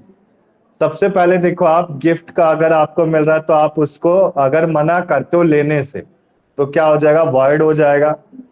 इसके बाद देखो इमूवेबल प्रॉपर्टी दिया जा रहा है और इसमें क्रेडिटर मना कर रहा है, तब भी वॉइडेबल हो जाएगा। गिफ्ट आपका मूवेबल प्रॉपर्टी का मन है कोजा मोटिस के, तो वो भी आपका क्या होगा, वैलिड होगा। कंटेम्पलेशन ऑफ डेथ कहने का मतलब है अगर डेथ होने से पहले कोई गिफ्ट दी गई तो वो भी आपकी क्या है, वैलिड है। Gift to unborn person is allowed but it should not break the rule of perpetuity. Perpetuity कहने का मतलब क्या है बेटा, आप समझेंगे, मैं समझा देता हूँ। रूल ऑफ परपेचुइटी ये मैंने पढ़ाया था, मुझे याद नहीं आ रहा किसमें पढ़ाया था, शायद मुस्लिम लॉ में था। मुस्लिम लॉ में काफी सारे बेटा लॉ है, वो कंफ्यूज करेंगे। रूल है जिसे रूल बोला जाता है। तो रूल ऑफ परपेचुइटी कहने का मतलब क्या होता है बेटा, जैसे अनबोर्न पर्सन, ठीक है ना, अनबोर्न पर्सन पैदा हुआ तो एग्जिस्टेंस में उसको क्या मिल गई, विल मिल गई, तो उसको 18 साल यानी कि बनने के बाद उसको भी ट्रांसफर किसी और को करना पड़ेगा। क्लियर है ना बेटा?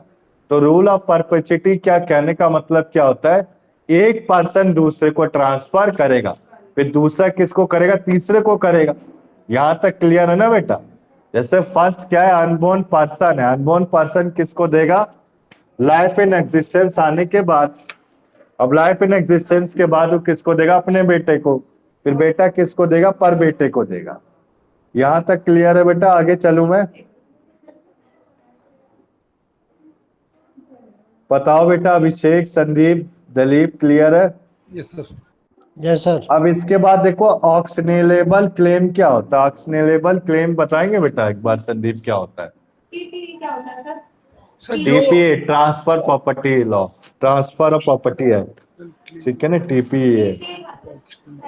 अच्छा हाँ, वो 53 ट्रांसफर प्रॉपर्टी एक्ट है बेटा, ठीक है ना, पढ़ोगे अभी। जो हाँ। ऑक्शनेबल क्लेम मींस जो ऑक्शन में क्लेम हुआ है वो गिफ्ट कर सकते हैं। जैसे ग्रोइंग ग्रास, ठीक है ना, आपके घर के आगे कोई ग्रोइंग ग्रास है, गमले हैं, मनी है, इनको क्या कर सकते हो आप, ऑप्शन कर सकते हो, अपने साथ रख सकते हो। यानी कि अपने साथ रखने वाली चीजों को क्या बोला जाता है, ऑक्शनेबल क्लेम बोला जाता है। और अपने साथ जो नहीं रखे जा सकते उन्हें क्या बोला जाता है, नॉन ऑक्शनेबल क्लेम। जैसे बिल्डिंग हो गया, क्या किसी और की बिल्डिंग आके आप अपने पास रख सकते हो? बिल्डिंग हो गया, लैंड हो गया, प्लांट हो गया, मशीनरी हो गया। क्लियर है बेटा? जिसमें आप इजीली क्लेम कर सकते हो उसे ऑक्शनेबल क्लेम कहेंगे, और जिसमें आप क्लेम नहीं कर सकते उसे नॉन एक्शनेबल क्लेम कहेंगे। यहां तक क्लियर है बेटा? आगे डाउट है किसी को? बताओ बेटा। Sandeep, Divya, no sir. दलीप। अब इसके सर बाद आगे। लास्ट जो पॉइंट है इनको समझा देता हूं मैं, ठीक है ना? कंटीजेंट और कंडीशनल गिफ्ट क्या आपके वैलिड हैं, ये आपके इलीगल नहीं होते हैं, ठीक है ना? अपोज पब्लिक पॉलिसी के अपोज नहीं होना चाहिए। इसके बाद देखो, जो गिफ्ट आपका वो रिवोक हो सकता है डोनर से before it accepted by the Downey. यहां तक क्लियर है? कोई भी गिफ्ट आपका रिवोक हो सकता है डोनर से। ये रिवोक नहीं होगा अगर ये फ्रॉड या कोर्जन से हो। अगर फ्रॉड एंड कोर्जन आ गया तो आपका गिफ्ट क्या हो जाएगा? रिवोक हो जाएगा, रिवोकेशन हो जाएगा। यहां तक क्लियर है बेटा? किसी को डाउट है अभी तक? No sir. तो बताओ बेटा, आज हमने क्या क्या पढ़ा? कोई बताएगा अगर किसी को कुछ नॉलेज में आया? बताओ बेटा। संदीप, दिव्या, एक बार दिखाओगे? निकिता, ये नोट्स दिखाओगे कैसे बनाएंगे? बताओ बेटा।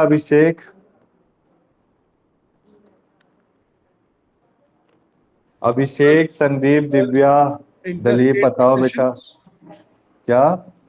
Interstate successions. हाँ, वेरी गुड। और Are there are two kind of will: testamentary or intertestamentary will. Correct है बेटा। और Then we studied about four types of or schedule of will. Class one, order class of two, succession sir. agnates and cognates. हाँ, correct है। और Then क्या order पढ़ा of बेटा succession. Sandeep? हाँ, क्या पढ़ा? Law of succession. Order of succession sir. हाँ बेटा। और क्या स्त्री धन लॉ गिफ्ट पढ़ा हमने? then gift पढ़ा है अभी हमने, और restriction on a will. Correct है बेटा। एक बार आप दिखाओगे शिवानी? कॉपी दिखाओगे अपनी? और क्या क्या पढ़ा हमने? बताओ बेटा। अरे बना लिया करो यार, ये आगे आगे जुडिशियल के लिए दोगे ना। मैं बेटा अभी क्लास में ना निकिता और शिवानी आ रहे, तो मैं इनके नोट्स देख रहा हूँ। ये नोट्स बना रहे हैं, इसका रीजन क्या है? नोट जो तुम बनाओगे ना बेटा, ये आगे एग्जाम में आएंगे हेल्पफुल। संदीप, आगे कोई लॉ का एग्जाम दोगे ना बेटा आप, तो LLB फर्स्ट सेकंड थर्ड ये तीनों सब्जेक्ट आते हैं। तो आपकी इच्छा बेटा, अभी नोट्स बनाओगे तो याद रहेंगी चीजें, नहीं बनानी मत बनाओ। या फिर इस नोट्स की PDF निकाल लो जो प्रोवाइड करता हूँ, ठीक है ना? क्या पढ़ा? ओपन चाइल्ड, ऑर्फन चाइल्ड, हाँ पढ़ाया था। ऑर्फन चाइल्ड कारा के हिसाब से ले सकते, कारा में था सारा, कारा में था सारा। बताओ बेटा। अभिषेक, संदीप, दिव्या, डाउट है किसी को? तो हो गया क्लियर। No sir. तो आज की क्लास में बेटा यही था आपका। आज की क्लास में मैं फिर से बता देता हूँ हमने क्या क्या पढ़ा। विल पढ़ा, टेस्टामेंट्री विल पढ़ा, इंटेस्टामेंट्री विल पढ़ा। इंटेस्टामेंट्री विल में क्लास 1 हायर, क्लास 2 हायर, ठीक है ना बेटा? फिर हमने क्या क्या कवर अप किया? क्लास 1 क्लास 2 हायर के बाद एग्नोट्स क्या होते हैं, कोगनोट्स क्या होते हैं, टेस्टामेंट्री विल की क्या कंडीशन थी, क्या रिस्ट्रिक्शन थी, क्या टाइप से, श्रीधन क्या होता है, सौदिक्य क्या होता है, नॉन सौदिक्य क्या होता है, ठीक है ना? वाइफ क्लेम कर सकती है अगर स्त्रीधन उसको नहीं, उसका मिस अप्रोप्रिएशन ट्रस्ट उसका तोड़ा जा रहा है, तो अपने स्त्रीधन के ऊपर वो क्लेम कर सकती है 405 406 अंडर IPC के अंडर। फिर हमने गिफ्ट पढ़ा। गिफ्ट डोनर डोनी का होता है, ड्यूरिंग प्रेजेंट दिया जाता है, ड्यूरिंग लाइफ टाइम अलाइव पे दिया जाता है दोनों को। यहाँ तक क्लियर है बेटा? किसी को डाउट है टॉपिक में? No sir. अच्छा संदीप, दलीप, दिव्या, आप देखो यहाँ तक तो मैंने आपको पढ़ा दिया, ठीक है ना बेटा? अब जो मुझे टॉपिक कराना है वो क्या जी कराना सर। है मैं दिखा देता हूँ एक बार। अब जो नेक्स्ट क्लास से टॉपिक करेंगे, मैं कोशिश करूंगा कि सैटरडे ले लूं क्लास, लेनी तो क्या रहा है मुझे, ठीक है ना? तो देखता हूँ मैं, टाइम डिस्कस कर लूंगा। अब मैं जो क्लास लूंगा आपकी, ठीक है ना? एक मिनट। हाँ, पिछली क्लास में हम नेक्स्ट क्लास में क्या स्टार्ट कर देंगे? मुस्लिम लॉ, ठीक है ना बेटा? मुस्लिम लॉ में सारे मुस्लिम लॉ के मतलब पढ़ेंगे हम मुस्लिम लॉ के बारे में कि मुस्लिम लॉ में आपका क्या क्या आता है। ठीक है बेटा, यहाँ तक क्लियर है? तो नेक्स्ट क्लास से हम मुस्लिम लॉ स्टार्ट कर देंगे। हिंदू लॉ के क्वेश्चन पेपर है हिंदू लॉ के आंसर की नहीं आएगी। नए आंसर की तो खुद ही बनानी पड़ेगी। नहीं इनके जैसे ये वाला जो था क्वेश्चन हाँ दिखाना। आज आज ये कुमार का बेटा हिंदू लॉ का क्वेश्चन बैंक प्रोवाइड कर दिया था मैंने पिछली क्लास में। इसमें एमसीक्यू में क्या दे रखा था? कोड दे रखा है और जनरेशन का रुको मैं पेपर ही खोल देता हूँ एक बार। हाँ एक मिनट बस।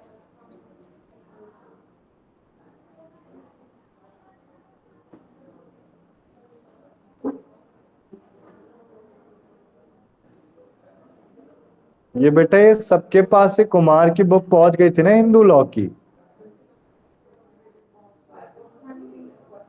है अभिषेक, संदीप, दलीप?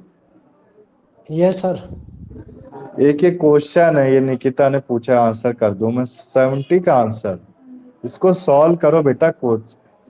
अच्छा आप बताओ बेटा इसका आंसर अभिषेक, इसका 70 का कि कौन अडॉप्ट कर सकता है ऑर्फन चाइल्ड को गार्डियन की guardian with the permission of court की कोर्ट। सिंपल सा क्वेश्चन है बेटा, आसान सा तो है। अरे अडॉप्शन की बात की जा रही है बेटा।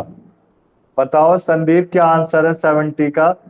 बी लग रहा है garden confirmation of the code. बताओ बेटा संदीप। अभिषेक वॉइस आ रही है आपको?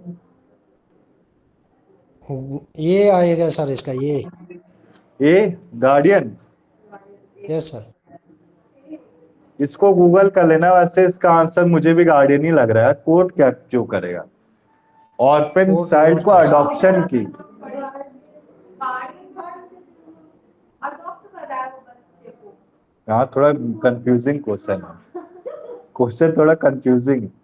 इसका आंसर मैं होमवर्क ही दे रहा हूँ बेटा, ठीक है ना? इस पेपर को सॉल्व करो यार, ये ठीक है सर, पेपर इसको हम ट्रिकी चेक आते हैं करेंगे ना बेटा। गूगल पे चेक करके। सर्च कर लो बेशक, पर इसको एक बार करो, ठीक है ना? ये सारे सब कुछ मेंशन है। अपोजिट सेक्स का 21 ईयर का था, मैंने कराया था, याद करो। अगर ये देखो आप, एक 35 ईयर ओल्ड मैन अडॉप्ट कर सकता है क्या 12 साल को? हाँ जी कर सकता है। 6 से 15 साल तक, याद है ना मैंने कराई थी ये सारी चीजें। तो ये बच्चे ने टिक भी कर रखा है। ये मैंने गर्ल से लिया है, एलएलबी सेकंड ईयर में सीमा आती है, उन्होंने पेपर प्रोवाइड किया था मुझे, ठीक है ना बेटा? Which Hindu women can adopt unmarried widow divorce? कोई भी कर सकती है, ऑल ऑफ अबव, ठीक है ना? डैश कैन बी अडॉप्टेड, क्या अडॉप्ट किया जा सकता है? माइनर। सिंपल से लॉजिक, इजी इजी क्वेश्चन है, कहाँ कठिन है, इतने कठिन नहीं है। हाँ ये हम अगर ऑनलाइन सर्च करेंगे प्रीवियस ईयर की तो मिल जाएंगे ना। लिंक प्रोवाइड कर दूंगा मैं, लिंक प्रोवाइड कर दूं अभी, अभी कर देता हूँ मैं। 2019, 20, 21 के लिंक प्रोवाइड कर दूं बेटा? जी सर।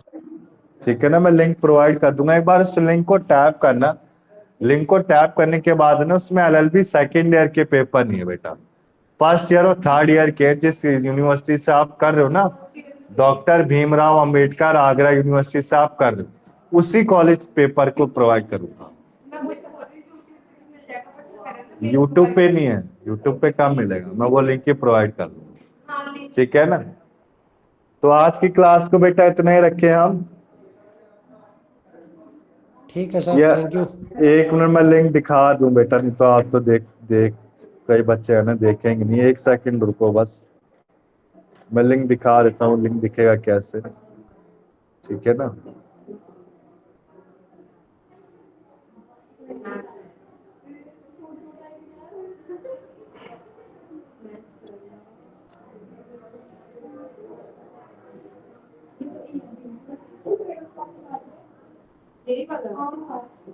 हाँ देखो आप, मैंने लिंक सेंड किया है, देखो एक बार देख लो आप,